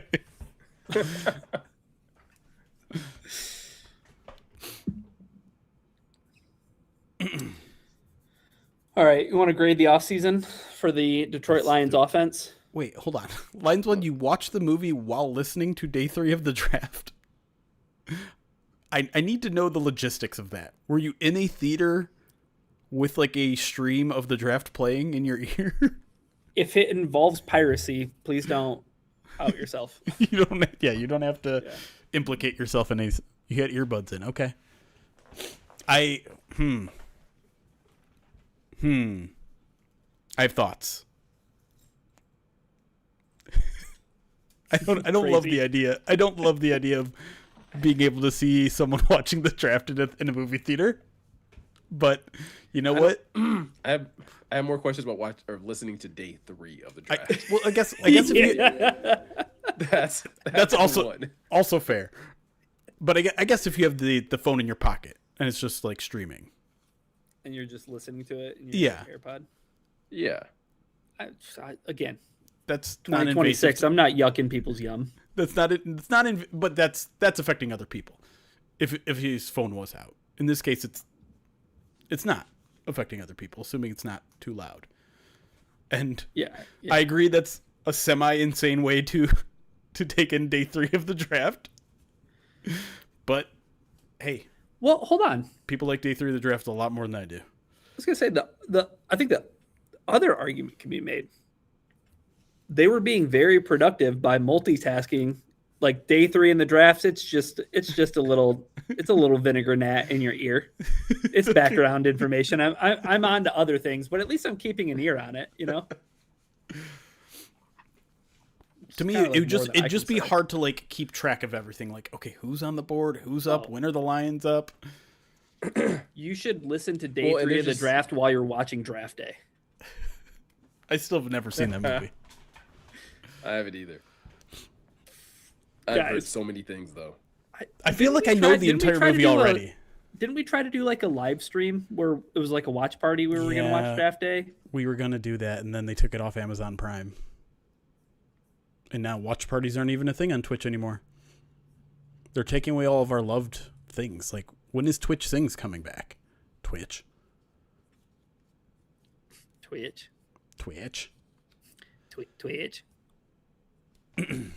I agreed to go without knowing when she bought the tickets. Okay. You know. That's mistake number 1. I agreed to go to the Tigers game tomorrow without realizing that game 1 of the Pistons will also be tomorrow. Downtown's going to be crazy. It just feels bonkers, right? Like, I feel like I've watched the NBA playoffs for long enough that I know that, I don't know, teams just get 72 hours between games. Like, why not? Right. Like, just give them 3-day breaks. And the Pistons are like, no, you played yesterday. Get your ass on the court right now. Yeah. Well, it's the same with Cleveland, at least, right? It's true. Technically more rest. True. A few hours. And I believe, like, I looked at the schedule. I think every single game is just 2 days apart. Every other day. There's no 3-day break or 3 whatever. So the Pistons are being punished. All these teams are being punished because it went 7 games. Is that what's happening? Yeah, maybe. Yeah. Didn't finish your food fast enough. You have no time to play after dinner. Straight to bed. All right. Segment 2. Let's go. I should probably change the bottom here.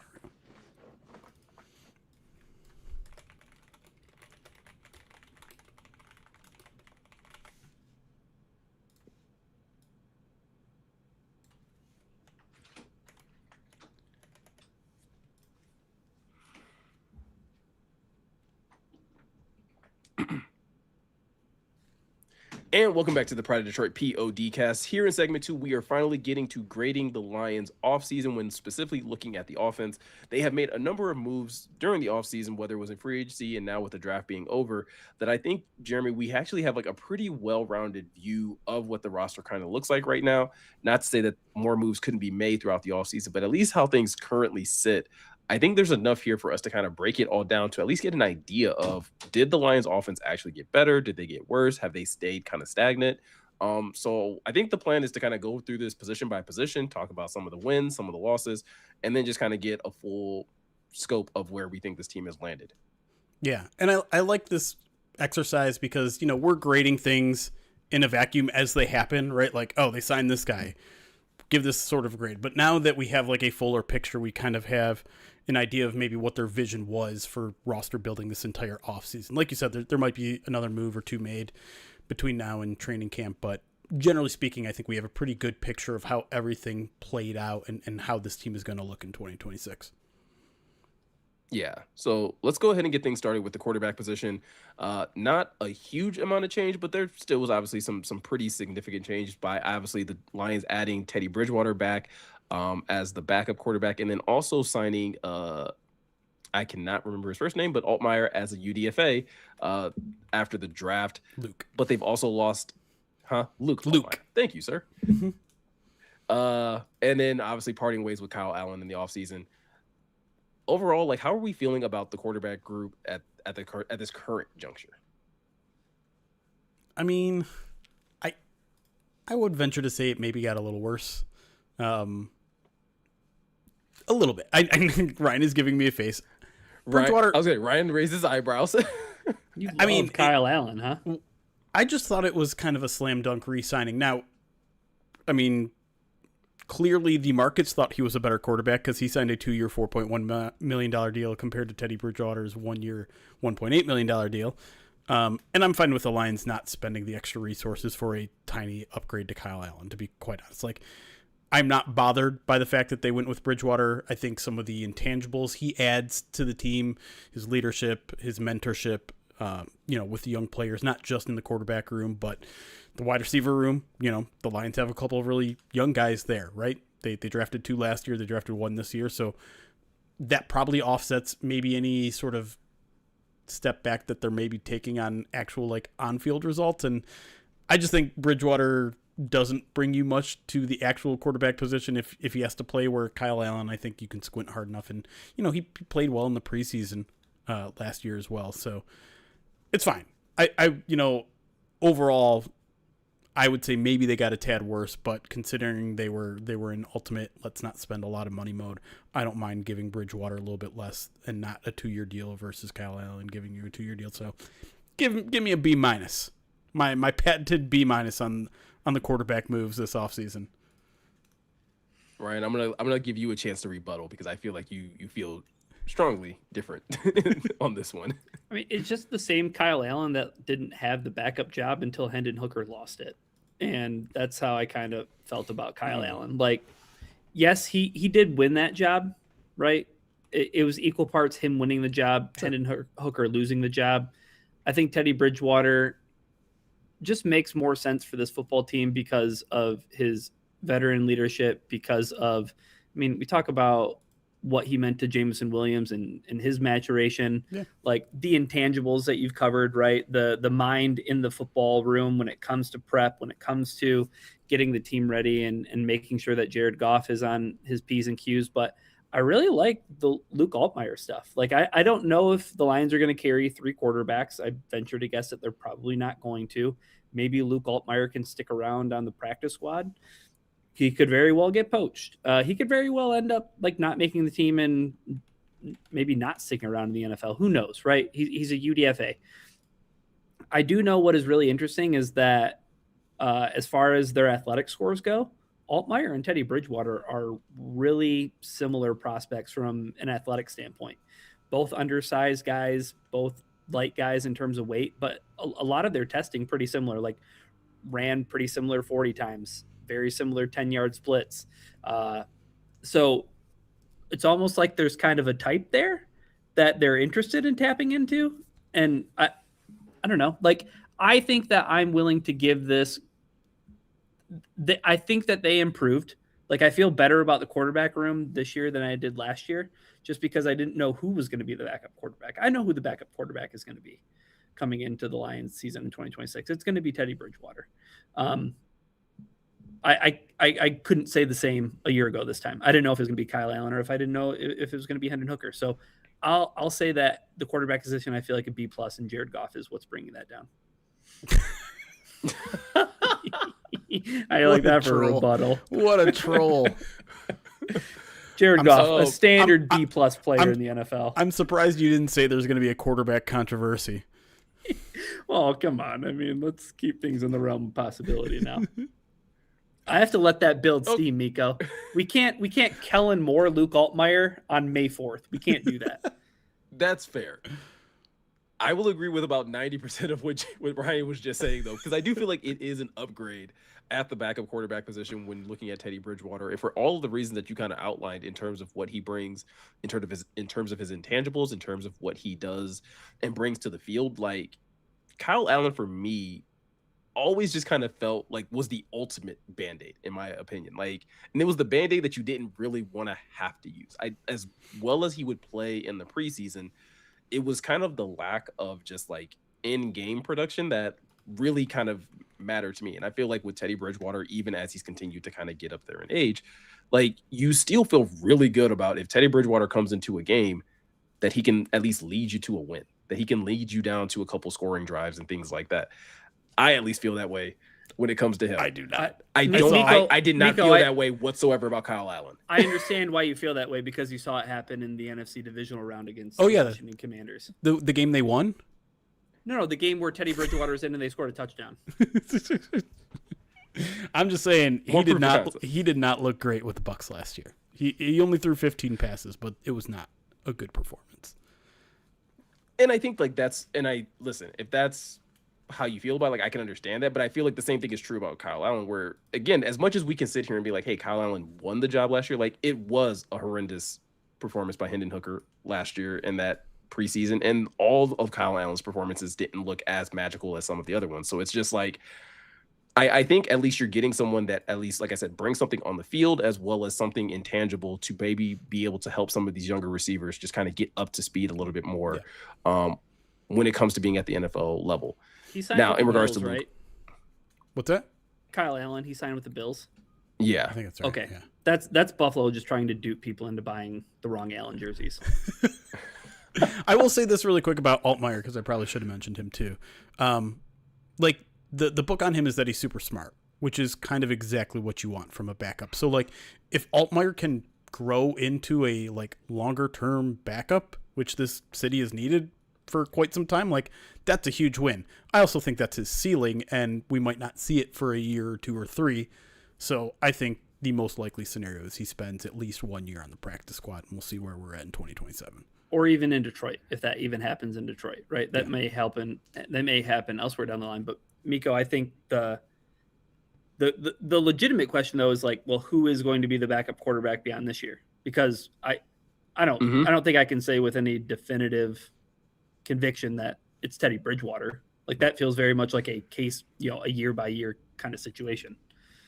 Yeah, and I feel like the Lions have kind of like bought themselves that level of leeway of like, hey, we can kind of play this game of like we're just going to kind of see how things go year to year in terms of like the backup quarterback position. I'm in agreement with you, Jeremy, in regards to Luke Altmaier that like I don't necessarily expect him to contend for any type of like actual roster spot this year. If he does, that's a great bonus because maybe that becomes the answer to Ryan's question of like, well, maybe this is the guy that you invest in heavily to be that backup over the next couple of years. But I do like a lot of the I do like a lot of his intangibles. I do think he has pretty decent size. I know it's technically undersized for a quarterback, but 6'2", 210 isn't bad. It's not like he's 5'11" going out there trying to play he's not Russell Wilson. Yeah, not Diego. Right. Mafia. I was trying to think of that was the guy I was thinking of. Yeah, you're not running into that situation, and so it's enough groundwork there for me to feel like again, like I feel like they've gotten better at this position. I'll also say a B+, just because, like I said, I think everything that they have, specifically looking at the backups, is good enough to like go into the regular season with. All right. With that said, I think this is where we're probably going to all be kind of in agreement here when it comes down to the running back position. Uh, the Lions obviously parted ways with David Montgomery, securing a fourth and a seventh round pick, as well as Juice Scruggs from the Houston Texans. And in response to, again, parting ways with David Montgomery, they did go out and sign Isaiah Pacheco onto a $1.8 million deal here in Detroit.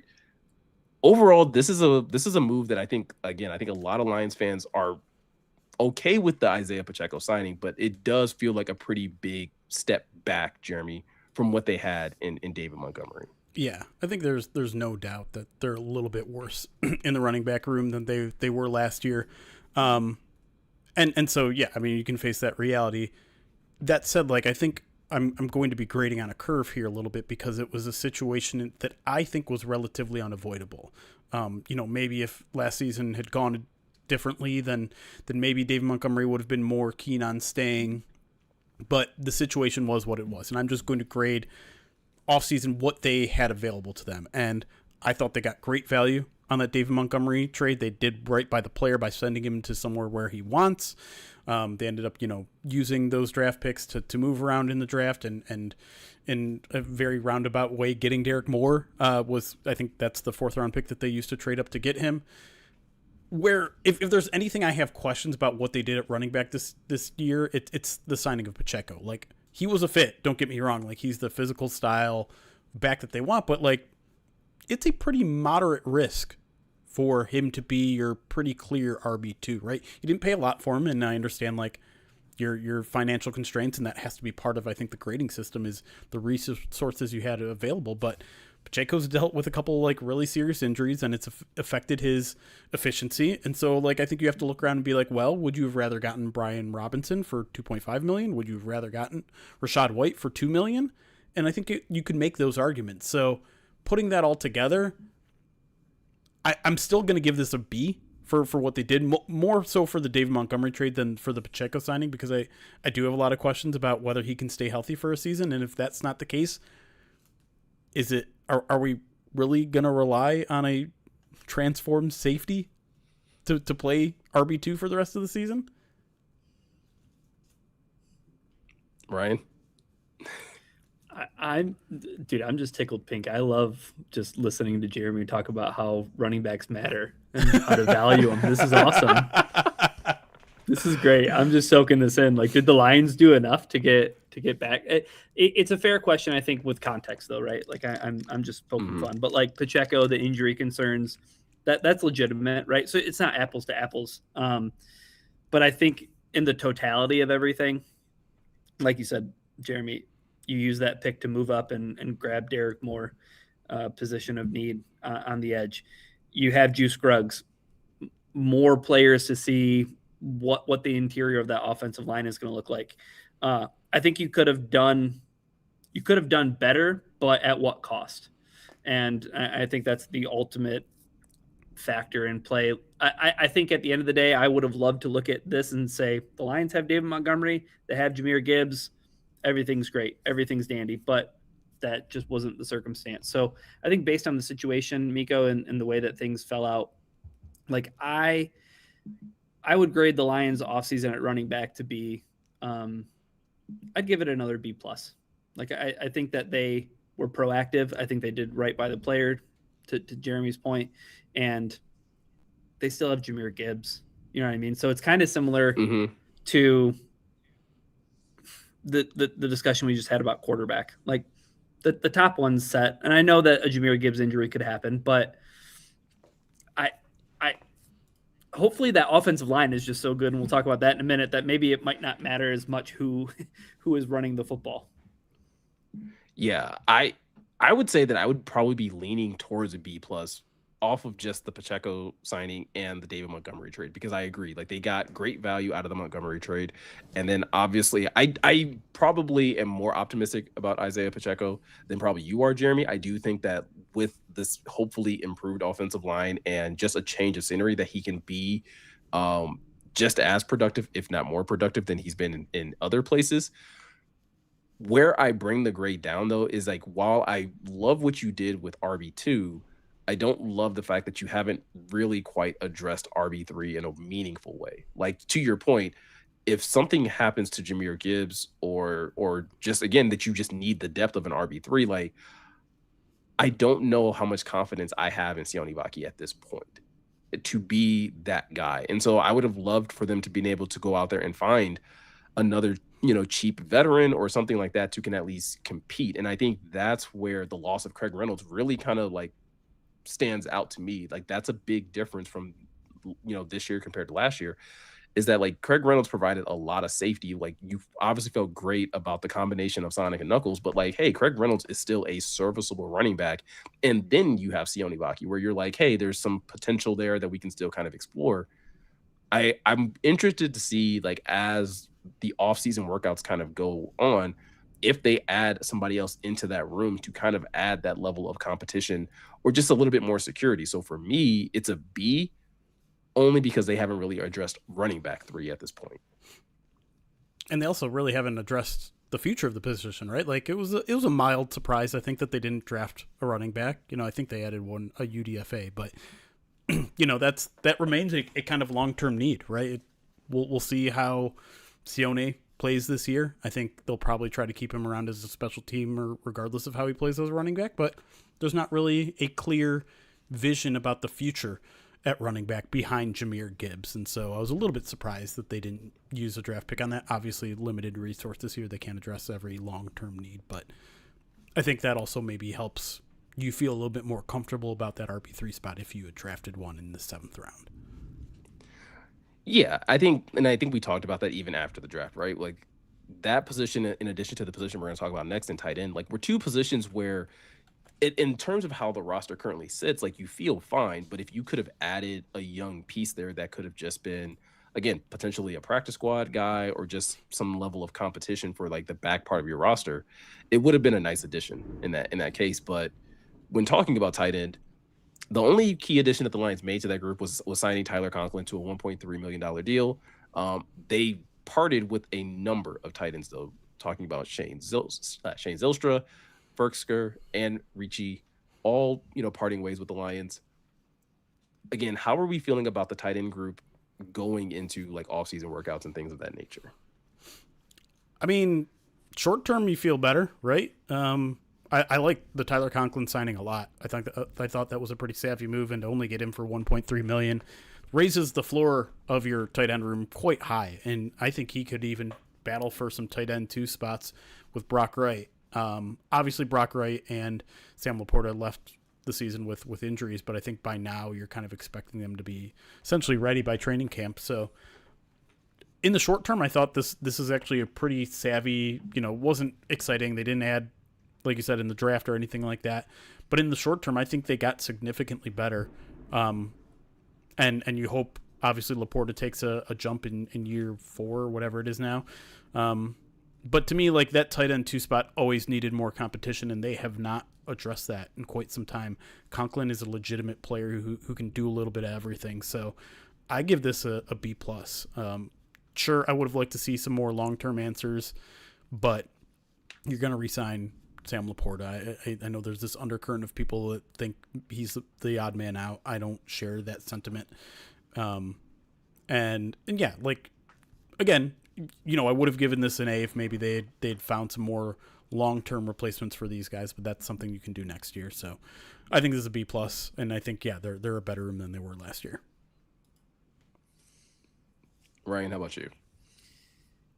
I agree in the sense that Conklin raises the floor, and him as tight end 3, I feel a lot better than Shane Zylstra as tight end 3.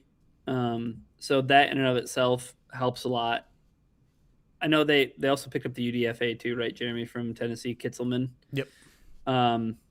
Interesting, because all of the draft guides just say this guy is just going to be a blocking tight end. So it's like, cool. All right, sweet. Maybe he can find a way on the practice squad.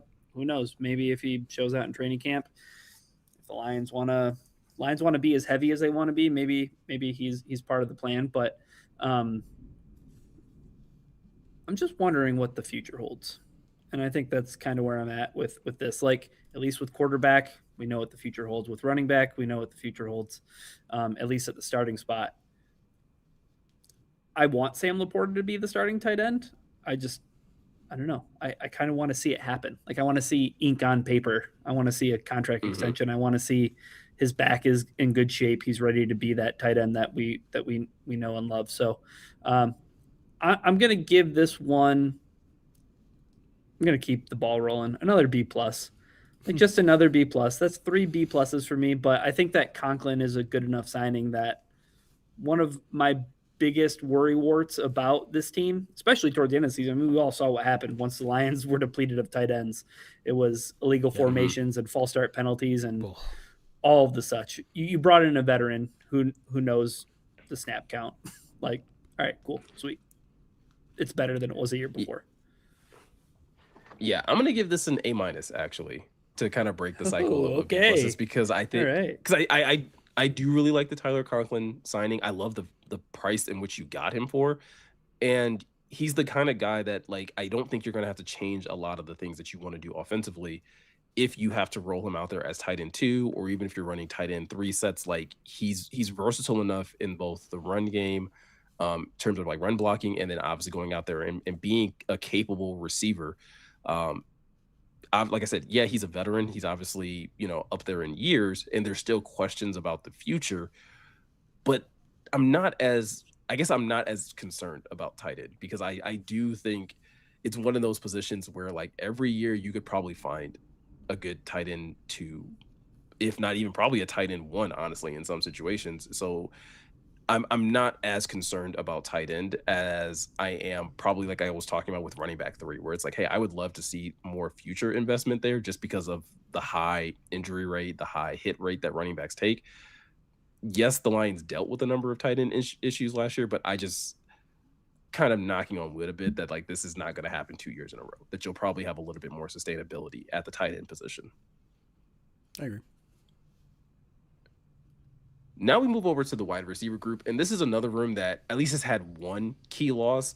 Obviously, the Lions did not re-sign Khalif Raymond. He signed a $3.5 million deal with the Chicago Bears.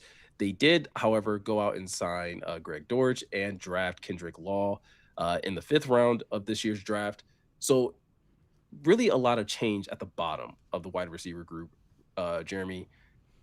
Overall, I feel like this is one of those position groups that's, like, heavily dominated by the top 3 guys having so much confidence. So, like, I still feel really good about this group. I would say that you probably lost something in, like, the return game in losing Khalif Raymond, but as far as offensive production, I'm willing to say that this is probably an improvement, if not neutral. Yeah, I guess. Yeah, it's a good question whether they've actually improved in the room or not. I think I'm right there. I'm probably neutral. Khalif is getting towards the end of his career. I think he still has some explosiveness left, and I still think he has big playability, and you like having a veteran punt returner back there that's going to generally make the right choices. But I'm still going to give them an A, because you got younger and significantly cheaper at the position, and I don't think you got significantly worse, right? I think Dortch is a very strong replacement at almost a third of the price of Khalif, and he fits your new offensive coordinator. I think there's a little bit more potential offensively as well, and I think the step back that you're going to take in terms of a punt returner is relatively mild. It is a step back. I don't want to say like it's not, but when you're talking about Khalif Raymond and his explosiveness as a punt returner, you're talking about what, like 5 good punt returns a year, 5 plays. It can make a difference. Don't get me wrong. All pro punt returner. But a lot of times, if you get 2 punt return touchdowns, like, you're an all pro. That's all it takes. Sure. Yeah, he's not Devin Hester. We get it. But, like, yeah. Then you add Kendrick Law, who is potentially like your long-term solution there, where Dortch might be more of a Band-Aid. Plus, you might get a full-time gunner out of him as well, which I think is what they're hoping out of him. Like, I think you utilized a very small amount of resources and did a very savvy job of replacing a good and strong player that was also a leader on your team. Like, that's going to be like the biggest part. It's like, where do you get that leadership from? Where do you get that strong practice mentality. And I think the hope is, and I don't think, like, I think Dan or Brad said this, like, in a lot of ways, there's a passing of the torch happening at a lot of positions. It's Taylor Decker to Penei Sewell. It's Khalif Raymond to Amon-Ra. It's these veteran players that have been around pretty much since the beginning, handing it off to someone who was drafted and developed within this organization. And so I didn't want the Lions to spend a lot of resources at this position. They didn't, and I think they managed to at least stay as good as they were before. And you kind of hope with like Teslaw's development that they're even better. Yeah, Ryan, is this where we're gonna get your first A, or where are you thinking? No, I'm not gonna be withholding in my grades. I'm gonna give them an A because I'm really excited about this group, and I think Miko, something that you've been talking about since the beginning of the offseason is just getting back to that culture of competition. Wide receiver 4, I think, is a good competition. I think that Dortch is the front runner? Absolutely. The built-in familiarity with Petzing. He's got NFL tape. He's been around. He's done the thing. But whereas the Lions moved up to take a wide receiver in Kendrick Law, kind of thought that might have been a running back in that spot. But the fact that it was a wide receiver who I wonder if he's going to be able to push Dortch for wide receiver 4. I really do. Like, in terms of the athleticism, he fits the profile. This isn't a guy who just played at Kentucky. This is a guy who started out at Alabama, went to Kentucky, and played in this really weird, gadgety, dumb offense that really just showcased his ability to catch the ball at the line of scrimmage and try to make people miss, or to run jet sweeps. And it's like, okay, but that's kind of like what Khalif Raymond did when he was out on the field. Obviously, we always talked about Khalif Raymond's ability to create separation. He was always at the very top right of those charts in terms of how much separation he was able to create as a wide receiver. I don't know if Kendrick Law can do that at the next level, but you're going to get the most out of Dominic Lovett, right? Like, let's see who Dominic Lovett is. Let's see how Dominic Lovett responds to this challenge. You have him, Dortch, Kendrick Law.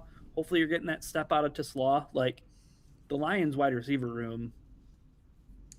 The Green Bay Packers, Miko, apparently think that, or Green Bay Packers fans think that Watson and who's the other receiver? Reed. Golden. They think that those two are going to be like the top 3 duo in the NFL. Like, they won't even be a top 3 duo in the NFC North. Like, the Lions, their wide receiver room is awesome. I give them an A. They did a great job.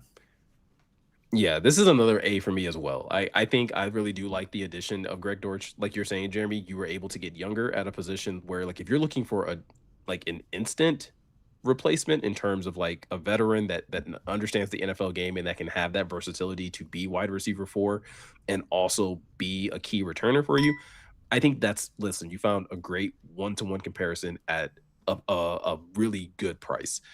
At the same time, I also do, after thinking on it and once the draft kind of, like, I really do like the Kendrick Law draft pick. And I think the thing that I have to keep reminding myself is, like, this was a 5th round pick. This wasn't a 6th or 7th.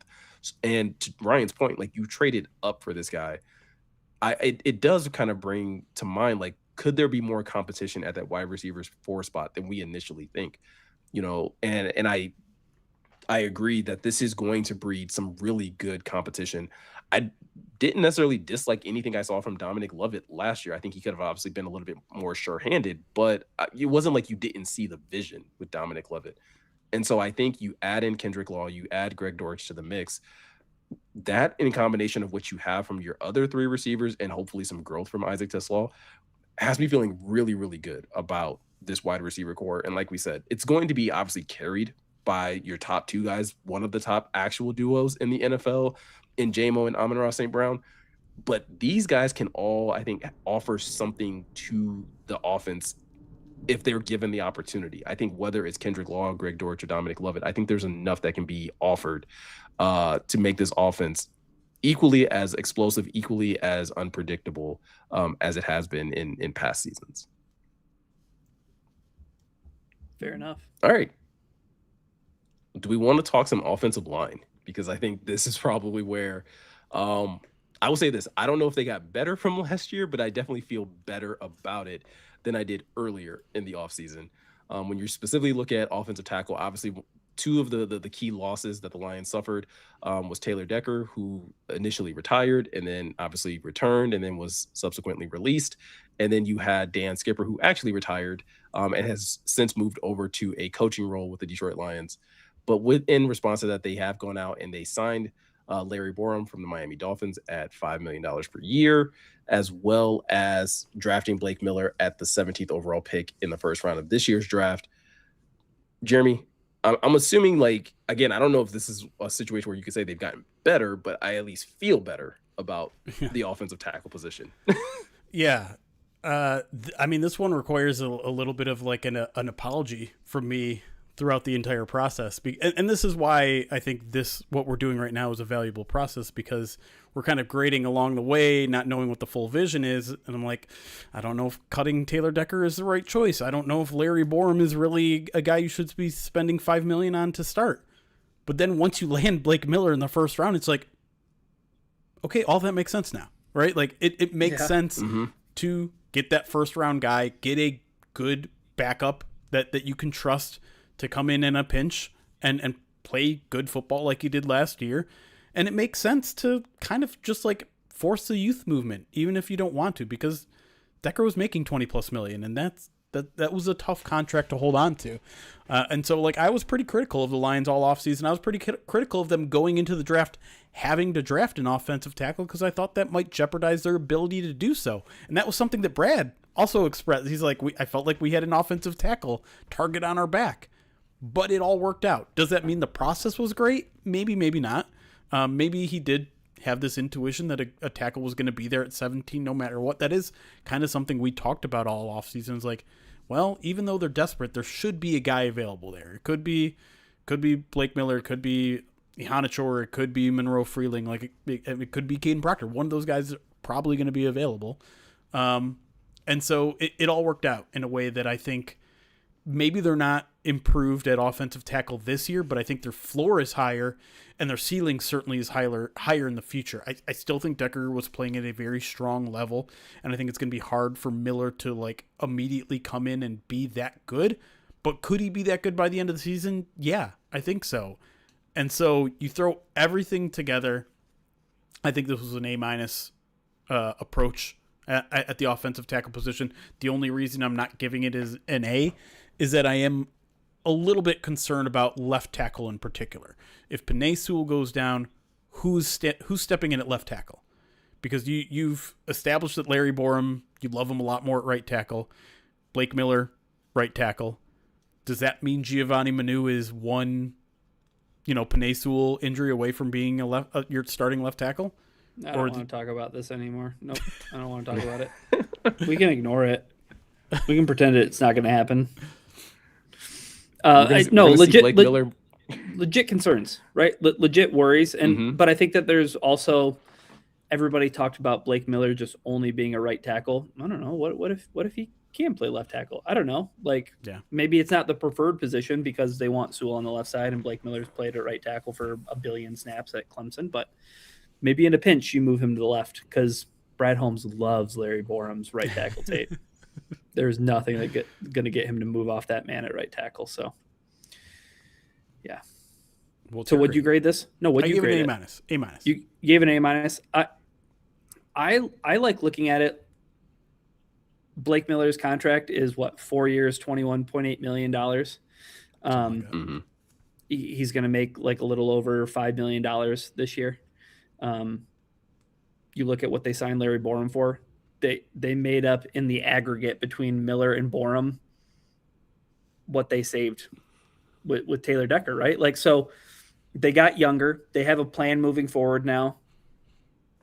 We're not relying on Giovanni Manu, hopefully, to play legitimate snaps in 2026. Miko, I feel great. I feel great about it. I'm going to give it another A. Like, this was the thing that they needed to get done. This, along with what we're going to talk about in a minute here when it comes to the interior of the offensive line. But this was so important that they address these needs, and they were very, very aggressive in making sure that these things got done. So I commend him. Like he had a contingency plan in Borum, went out and got Blake Miller, even talked about maybe even having to move up and get Blake Miller. Blake Miller was going to be an offensive tackle, was going to be that pick, ended up being that pick. And now I feel better about where the Lions are at when it comes to offensive tackle. So I'll give it an A, Miko. Yeah, I think that aggressiveness, that determination, and that approach to it is why I would bump this up to an A plus, because it's one thing to have a need, and it's one thing to be like, okay, well, hey, we're going to try to address our needs the best way we can. And you did that with Larry Borum. And on the surface, obviously a lot of people questioned it and just like this can't be the answer at right tackle. This can't be the answer for Taylor Decker, but it was always like a good like backup answer or a default if like things didn't work out in the draft, where you're just like, hey, if the worst thing that's going to happen to the Lions is that you got to start a dude that just started 11 games last year and played probably his best football, it's not the worst thing that could happen to this team right now. And so you went out, you did that, you got it at, again, a pretty nice cost, and then you were still able to get the guy that you valued very highly in Blake Miller.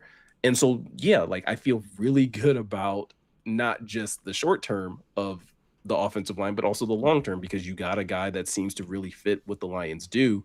And I do think there might be a little bit of a contingency plan of like, hey, it wouldn't surprise me if we get into off-season workouts and you still see Blake Miller kind of moonlight at second or third team left tackle a little bit, just to kind of see like how comfortable he looks at it, in the event that if something goes wrong, like I would feel much better about if something were to happen to Panay, knock on wood, that you're sliding Blake Miller over to left and Larry Borum is coming in to play right. Like there's a lot of security in that. And like, Jeremy, I'm with you. I think there was a lot of questions to have about whether or not letting Taylor Decker go at the time that they did and not being more accommodating to maybe some of the things he wanted was the right decision. But once again, as the dust has kind of settled and you've seen how things have played out, it's like, no, this is still a really good plan. So again, A plus for me for being so aggressive, for being so deliberate, and again, not skipping on talent in certain places and being able to get like high quality players to fill the holes that you had on the outside of your offensive line, but also doing the same thing on the interior of your offensive line. You lose Graham Glasgow, you lose Coyote Awashika to, I believe, the Chargers, who signed a $2 million deal. You part ways with Tristan Colon, but you still go out there and you sign Cade Mays on, one of the first days of free agency. You go out there and sign, is it Ben Barch, I believe? Yep. To a $1.2 million deal. We talked about the Lions trading for Juice Scruggs in the David Montgomery trade. And then you also made it a point to, at least I think it's like a future signing. Exactly. I don't know how it exactly works with Seth McLaughlin, but like a guy that a lot of people are kind of interested to see what that's going to look like in camp. So the interior depth, as well as just the interior battle at both center in all the guard spots, is going to be very interesting this year, Jeremy. Yeah, I don't want to relitigate my concerns about Cade Mays, but like wasn't my favorite signing, but also, as I said at the time too, like I recognize there's not a lot of center options that were out there, both in free agency and the draft. So the Lions essentially got what they thought was the second best option out there to get a reasonably priced experienced center in Cade Mays. I certainly understand the move, but I'm also not going to pretend like it's a massive upgrade at center. I think it is an upgrade, but I don't think it's a massive one over Graham. And so you did what you could, I suppose, given the resources that you had and given the resources that were out there. But I do like what they did with the depth. I do like getting Ben Barch at a cheaper price than Coyote Awashika, a guy that has plenty more experience, a guy that you can probably trust to back up multiple spots. I do like having a lot of competition for the backup center job, whether it is Drew Scruggs, Seth McLaughlin, or Michael Neese is probably still in that kind of conversation as well. So I feel like, again, like I feel like the floor has been raised, but I'm not that convinced that the ceiling is all that much higher. And so like I'm kind of more of a like middling B- here, where it's like I get why they did the things they did. The room might be a little bit better. The floor is certainly a little bit higher, but I also just have a lot of concerned about Cade Mays, who's still relatively new to the center position, who, had his ups and downs, who I still have questions about whether he's going to be able to do some of the high level mental parts of the game that Frank was so good at, while also recognizing I'm not sure that option was out there unless they were going to mortgage the future for Linderbaum. Yeah. Ryan, how about you? I want to give them a B+ here as well, because I do think that they took stock of what was going on along their offensive line, and they didn't have the same sentiment that they had last offseason, where it was like, well, we've got some stuff that we can do in house. We're right? good. Like, yeah. Hey, we're ... good ... You're attributing it to the right person now. So it wasn't enough for them to just look at what happened and say, you know what? It was the offensive coordinator. It was John Morton. Like, we got things figured out. We got Petzing in here. We like these guys. I like that day one of free agency, it was Cade Mays. This is our guy. This is who's going to play center. And then kind of just filling out some of the other pieces where, hey, maybe if you don't feel so totally comfortable with Christian Mahogany being the left guard, there's Ben Barch, who's got a ton of experience there, played really well in San Francisco last year. Scruggs in the trade, as Miko mentioned. You did enough cultivating in the interior of that offensive line that you're not just cool with running it back. You're not cool with just, well, we're going to hopefully do this in the draft, or we're hopefully going to do that in the draft. Like, this was something that was a concerted effort to make sure that this offensive line wasn't going to be as bad out of the gate as it was last season. I will say the one thing, though, is that different isn't always better, right? And there may be an element to what Jeremy's saying of that, right? Like, the Houston Texans, the season prior, got rid of all 5 of their offensive linemen and brought in 5 new offensive linemen last year, and it didn't work as well as they thought it would, right? And different doesn't always mean better. So there is maybe an element of that, but I think that there's enough to be said that the Lions weren't fine with just running it back. And I like how aggressive they were in this spot too, Miko. So it's the most important part of their offense that they needed to address. We felt good about quarterback. We felt good about wide receiver. We felt good about running back, relatively speaking, like the skill positions, tight end. We feel good about those things. They needed to address this. They obviously did a lot, right? They left no stone unturned, Miko. So a B+ in this spot as well. I'm just wondering who the backup center is going to be. I don't know who it's going to be. And I think that's going to be an interesting battle to kind of see play out, right? I think for me, the front runner in that position is probably Juice Scruggs.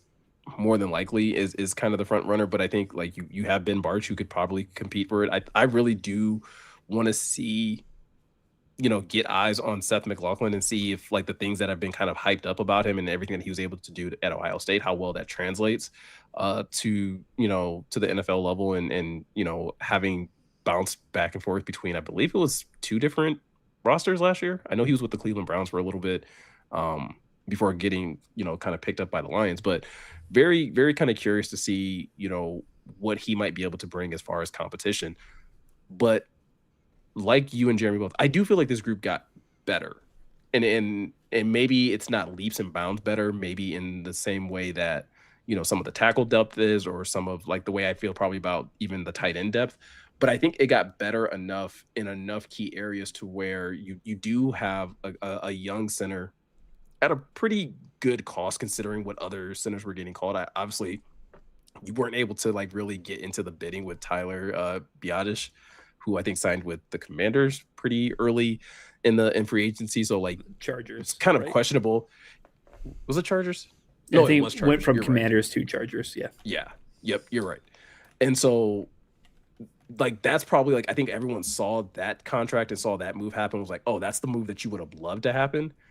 But still getting Cade Mays and getting him early enough to where, you were saying, Ryan, them being intentional about no, we're going to address this as early as possible. I do very much appreciate that, because I think that's that's a position that they could have theoretically kicked down the line, like, oh, we'll address it in free agency. And I think they took enough survey of their roster to realize, like, hey, if we're going to do that with tackle, we can't afford to do it with tackle and center. Like, we can't potentially go into another season and have that much youth in our starting lineup. And I think even with Cade Mays probably still growing into the role as a full-time starter, you have enough proof of concept that he is improving and that he is getting better, that you at least feel good enough to put some trust and investment there. I really like the fact that they added so much veteran depth at the guard spots, though, and so much veteran competition. Because, listen, obviously Tate Ratledge is still going to be your starting right guard. I don't think that's debatable at all. But, like, whatever's going on at left guard, get as much competition as you can to figure out who is the best left guard. And we talked about this before.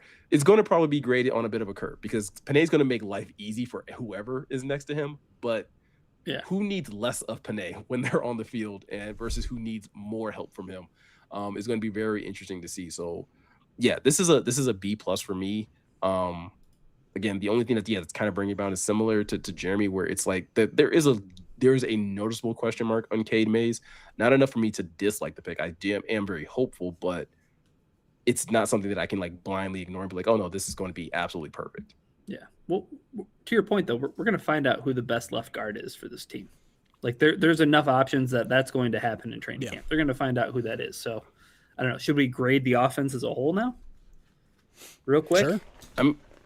Yeah. Do you want to lead us off? I feel like I have to give it an A- or an A. And I'm kind of like stuck between the two. Like, I think that you can't really complain about too much what they did at quarterback. You can't complain a ton with how things played out at running back or wide receiver or even really at tight end. You can just maybe quibble about what happened along the offensive line, but you can't be upset with how they approached it, I don't think. Like, we just talked at length about that. So, like, I'm just going to give it an A because they needed to do a lot of stuff along this offensive line, and they did a lot of stuff. And I think that all of us can say they certainly tried. Like, you can't look at what the product is in September and say they didn't do enough. Oh, no, they did a lot. They did more than they needed to, I think, in my opinion. So I'm going to give them an A. I think I'm just behind you at an A-, and I'm going to go ahead and also throw in the Drew Petzing and Mike Kafka hiring into this equation because I think that those were relatively savvy hirings. You know, I know not everyone was the biggest fan of Drew Petzing when it happened, but I think once that Mike Kafka hiring also happened, people were like, okay, well, now you got two smart heads, you know, who have been offensive coordinators in this league, have seen relative amount of success at some point in their careers at the NFL level. And yeah, like the one thing that I can't criticize is an aggressive approach, right? They saw their biggest weaknesses and they tried to fill them to as best they could with limited resources. Still, my main concern is the center position. But again, like, I don't know how many times I can say it to defend the Lions. Like, limited options out there. They had limited salary cap space. Graham wasn't cutting it at the price they were paying him, and they were really never going to get involved in Tyler Lindenbaum, so there weren't a ton of options. It's just kind of an unfortunate situation where a need hit an offseason where there just wasn't a lot to fill in that spot. So I'm not going to sit here and pretend like, wow, the offensive line is going to be a top 5 unit again, but I'm also going to give them some leeway, noting that, you know, even in the draft, there wasn't a lot of center prospects out there that would have made me feel like they made an upgrade, a huge upgrade at the center position. So, you know, they were aggressive in the places where they need to be. They didn't necessarily add where they didn't need to add this particular year. There are some still long-term questions at tight end and running back, but for now, I think they're in a relatively good spot pretty much across the board. They were aggressive in their approach. They weren't reckless with how they used their resources, which agreed. It's super commendable, right, Miko? You didn't have to move up to get Blake Miller. You didn't have to break the bank to sign Cade Mays. Yeah, I think those are the things that keep it in the A range for me. I'm also going to go with an A- though, because I think everything that they did and the approach that they took, and again how they were with again allocating funds and things like that, is enough for me to be like, that's A worthy. And to Jeremy's point, you start talking about the Petzing hire, the Kafka, signing as well. Like those are two that honestly could really bolster this up to an A+ in a lot of situations. I think the things that kind of just bring it down are just some of the things that we talked about when in this segment, where it's like some of the the future question marks at quarterback, some of the future question marks at running back 3, and as well as tight end. Those are the types of things where it's like, listen, you did a great job of making, I think, a lot of fans feel comfortable going into this upcoming season. You didn't necessarily quell all the concerns about what about this team, beyond the 2026, 2027 season. And I think there's a number of questions there that are still going to have to be answered. And it's fine that they didn't answer them, right?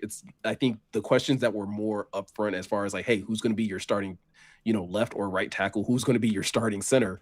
Were way more pressing issues, and you answer those really, really well. And once you decided to trade away David Montgomery, you went out there and you found a guy that's been very productive in this league that offers a good blend of what you're looking for in an RB2.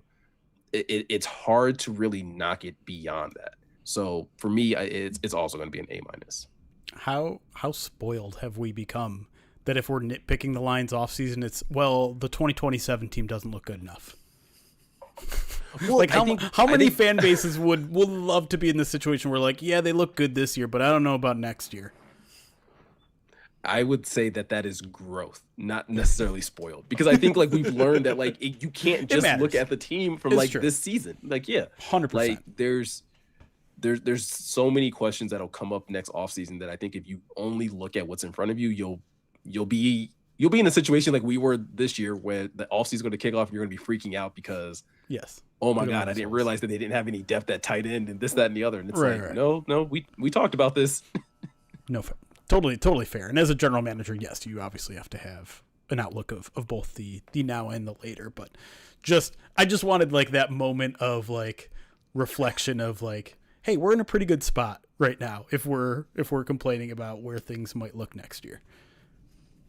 Yeah, and I'm honestly like, this has me really excited for next week's podcast when we talk about the defense and kind of grading that, because I think I do think the grades are going to look drastically different. I think there are probably just as many question marks still, but I think like taking this approach, like you were saying earlier, Jeremy, does allow you to kind of like get an understanding of not just like, okay, did they get better or worse, but like how do they approach getting better in a lot of these situations really does provide a lot of insight. We have one review to read. We do. Would you mind doing the honor, since seeing as you're mentioned in it? Oh, I want Jeremy to read it because I want to hear him say nice things about me. Well, that I don't know seems actually more appropriate. What's actually super appropriate, I don't know if you guys captured this reviewer's name, but we are recording this on May the 4th, as in May the 4th be with you. And the person who wrote this review is named Kobe Wan 17. What a little bit of kismet. Look at the universe. 5-star review says, well-researched and insightful. Says, quote, I've been a Lions fan since the day I was born, and over the years, I've followed many fan pages and accounts just to get my Lions fix, but man, do these guys stand a tier above the rest. Their opinions are always well thought out and aren't your typical hot take garbage, and they do a great job balancing fandom with objectivity, even when things aren't going so well with the team. They may be a little bit of a wet blanket at times, but honestly, that's often what this fan base needs. They are all hilarious. Ryan, in particular, cracks me up. Knowing that even after the Lions lose in a way that takes years off my life, I can come back on Monday afternoon and have some good laughs is a real comfort. Keep up the great work. Love from an LA Lions fan. Hey, shout out to our LA Lions fans. Hope you guys are holding it down over there. Look, and that may be a great compliment to me, but I think the wet blanket comment is even better for Jeremy. Like Jeremy, are what this fan base needs, according to Kobe Wan. So tell that to the people that think I hate the team. Wow. I got nothing. Sorry. It's nice to know that we can bring comfort to so many of our listeners. I think one of the cool things, in addition to like having reviews like this, like being able to do the live stream with Morgan during the draft and finding out like we had so many fans from like so many different parts of the world, not even just like the country, but like people listen from all over the place. And so like that's incredibly humbling. We really do appreciate your guys' support, and not just the podcast, but over at the website as well, where you can find all of the latest news about the Detroit Lions. So I highly recommend and highly, suggest you guys go over to prideofdetroit.com, check out all the new articles that are being put out there. If you are enjoying watching this podcast over on Twitch or on YouTube, you can continue to do that. If you've never subscribed to our YouTube channel, you can go over to youtube.com/prideofdetroit, hit the subscribe button and the notification bell. You can also subscribe to us over on Twitch as well, or follow us on Twitch. A subscription, may cost you a little bit of something, but you can always do that with an Amazon Prime subscription and not have to pay a single thing. Or you can just follow us, and that's completely free. So either way, it's another way for you guys to be able to enjoy this podcast and kind of just engage with us during our breaks and just in other ways. So with all of that said, I'm Miko. He's Jeremy. He's Ryan. Thank you guys for taking the time to watch and listen, and we will see you guys in the next one.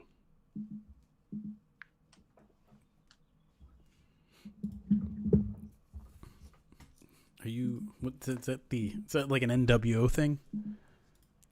I was thinking more like the Little Rascals. Oh, that's just, I was gonna say that's just the Spanky.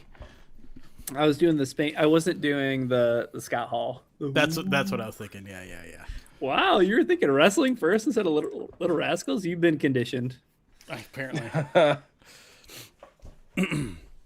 All right. Oh man, Little Rascals. Now every time I think of it, I can't stop thinking about the kitty litter sandwich. The crunching that the kitty litter sandwich makes will forever live with me until my dying day. God, I hadn't thought that's about a good, that in a long time. That's a good question, though. Jeremy, is there like a food scene from a movie that stuck with you? Because I know mine. Ooh. Do I know what Miko's is? Well, right. I bet you don't. Because it's so. Ryan and I were commiserating about a drink-related thing in a TV show that did it twice in one season. Oh, the new season of Beef has two like choke on your own vomit drinking scenes in it. My wife was like this. Like, tell me when this is over because I can't deal with this. Yeah, I finished it by the way, and it's a great show. Glad it came back, but that's obviously the first thing that jumps to my mind because I saw it this weekend. Miko, what's yours? Yeah, it's the chocolate cake from Matilda. Okay, that's an answer. Like the whole, when the old lady's bringing it out and she's like, her blood, sweat, and tears went into this, and she's like sweating and she like wipes her nose. I'm just like, ugh. And the cake, that's the most disgusting looking chocolate cake I've ever seen in life. That Lion's Blood, that's where I thought Miko was going with that. I think that was a pie, wasn't it? Was it a pie? Oh, maybe it was a pie. I think it's a pie. In The Help. Man, I don't. Ray said the exact same thing as you. I thought for sure it was going to be the Mayo scene from Undercover Brother. No, but that movie did ruin Mayo for me. Extra mayo for me, please. And just the way that it slaps and jiggles. See? My wife hates when I say that, though, because she's like, you don't hate mayo. I was like, I hate the way it looks and when there's excess of it. Like, if I go get a burger from somewhere, like, I think the only place that I say no mayo is Culver's. And I'll do, like, no mayo, add ketchup and mustard instead. But, like, if I go to Burger King and I get a Whopper, like, I don't usually say no mayo. But the minute I see, like, excess mayo, I didn't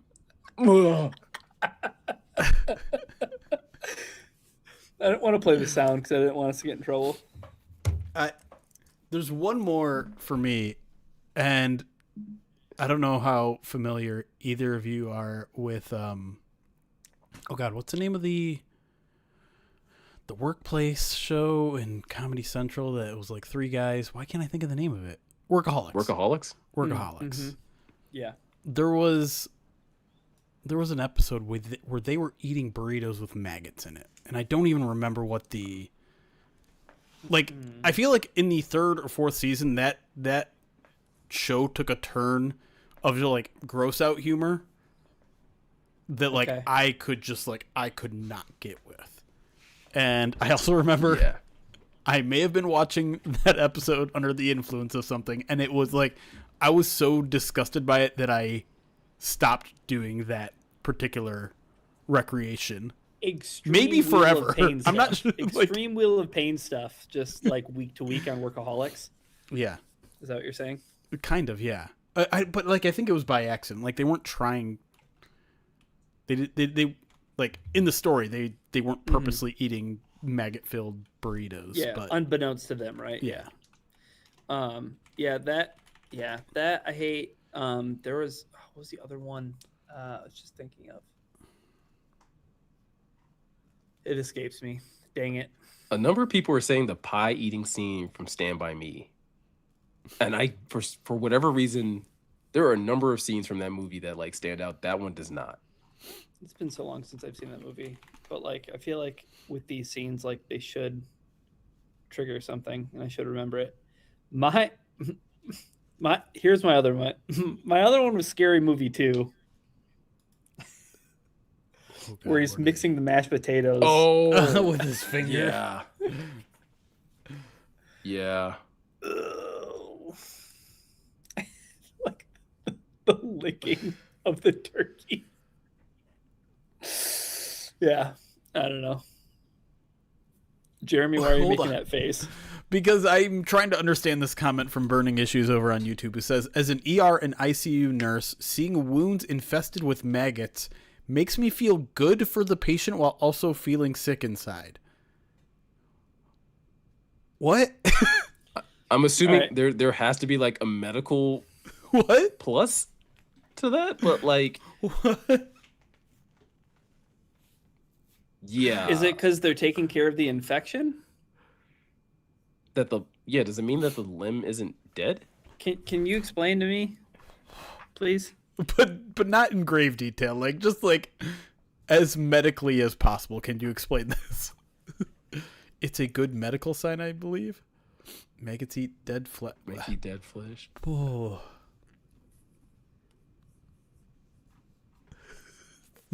That would freak me out, man. I didn't see the movie Gladiator, so no, I did not learn the positives from Gladiator. No, yeah. Again, love that movie. One of my like top 5, maybe top 10 favorite movies. Again, don't remember that scene whatsoever. Maybe because it involves maggots, and I probably just like erased it from my memory. Which IDCU do they work in, so I can make sure not to go there. All right, maggots clean wounds. They're actually lab-grown maggots, but the wild ones are good too. What happened to hydrogen peroxide? Right. What happened to junior mints? Junior? How does one reference? Oh. So like, wait. So does like, is someone coming in with the maggots already like in the wound? Are they being added after the fact? Because I feel like if someone comes in with them, like something's gone horribly wrong. Because where did these come from? I don't know, but I can't wait to eat dinner. I don't like this conversation. I literally was talking about how eating maggots. You read the comment. Only because I had a reaction on my face and Ryan asked about it. So it's Ryan's fault. Who do you think can eat more chicken nuggets, me or 100 maggots? Jesus Christ. I don't know, because we haven't seen you eat the chicken nuggets. Perfect segue. We don't even know if you can eat 100 chicken nuggets yet. I don't know. I guys, I think that I can. I just don't know if I want to do that to my body. Like, I'm legit concerned. Like, again, I'll bring this up. Jeremy didn't want me to do the Dan Campbell coffee order, but he's like, yeah, eat 100 nuggets. Yeah. Yeah, well, because one is just going to clog your arteries, slowly. and the other one's gonna like immediately just like jack your heart attack. I don't think I should put that. I don't think I should put that much protein in my body. Are you trying to back that out? way. Are you backing out? You listen. You picked this for yourself. It's not even like this was assigned to you. I did not pick 100 all at once. Jared Goff helped make that decision for me. 1, 2. I don't know if I ever outright said I was going to do it all at once, but it's turned into that. That's also, and that's my cross to bear. It's my cross to bear. So you know what? I was all ready to do my up downs, and now I got to deal with this. Oh, okay. Well, hey, my esophagus hasn't felt so great. I was literally on crutches yesterday, okay? Alex Reno can attest. It doesn't feel good when that stuff happens. No. That's what happened to me in that basketball game. Not good. Like, it popped again. Yeah. It's the worst. And like the first 48 hours are so freaking painful. Like I'm able to walk on the very tiptoes of my right foot, but I can't put like the heel down. Well, that's good. You know it's not the Achilles. Yeah, I do know it's not the Achilles. I mean, it's the exact same injury I had playing tennis, and I knew it from the second it happened. And also, Ryan, in regards to your 100 nuggets, Jay Rago had basically said it, to quote a foolish man, I can eat 100 nuggets in one sitting, no problem. I do, in fact, remember you saying this exact statement. Yeah, I mean, heaven forbid someone have confidence in themselves. Heaven forbid somebody have confidence in themselves in 2020. I think all we want for you to do is to, like, you know, keep that same energy. I think that's all anybody's asking you to do. Fools don't learn from their mistakes, Miko, or fools don't learn from their bravado. You know, so that's you know what, that's so fair. Fortunately for you, you're on a podcast with 2 other people and hundreds of others watching to hold you accountable. You know what? We will hold your hand through this virtually. My cross to bear. Well, I need someone to hold potentially the wastebasket for me as I. Oh, that's what you have a wife for. Like that's the beauty of marriage and union. Again, I will cite my wife has more belief in me than I do at this point. Jeremy can attest to this. Then that's exactly what you need. That's exactly what you need in your corner. And guys, that's how you know you got the right one. When you do something stupid and foolish, they're sitting there right there like, no, he can still do that. The way you said guys, I thought you were running right back into a righteous felon read. And I was like, how are you going to loop this in? This is going to be phenomenal. If you aren't getting your source of protein from 100 chicken McNuggets, you know where you can get them.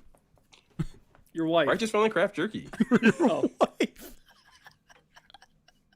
I mean, I don't know if that's how much protein you're getting. I'm turning off. I'm turning it off. Shut this That's supposed down. to be my bit. I'm supposed to be the one saying it. I'm stepping on your bit, Miko. Oh, man. Anyways. Midweek mailbag is going to be Pride of Detroit Direct only this week, so subscribe to Pride of Detroit Direct at prideofdetroit.com/subscribe if you want. It's like a super mega 4-hour episode typically, so it's cool content. It's worth your while. But I think the next time you're going to see us live here is probably just next week. We'll talk about the defense and maybe news. Maybe extension stuff. That would be nice. Jack Campbell extension. That'd be sick. Yeah. That'd be awesome. And then, just as long as it's not tomorrow. Like, don't let that news drop tomorrow. I hate Tuesday news drops because then we talk about it after everyone has already talked about it. Yeah, I just don't want to have to do like an impromptu YouTube video about it. Those storms die down, Jeremy? They did. Did you hear them a little bit? I could hear the thunder. Yeah. I was like, it just got like really cloudy over here by me.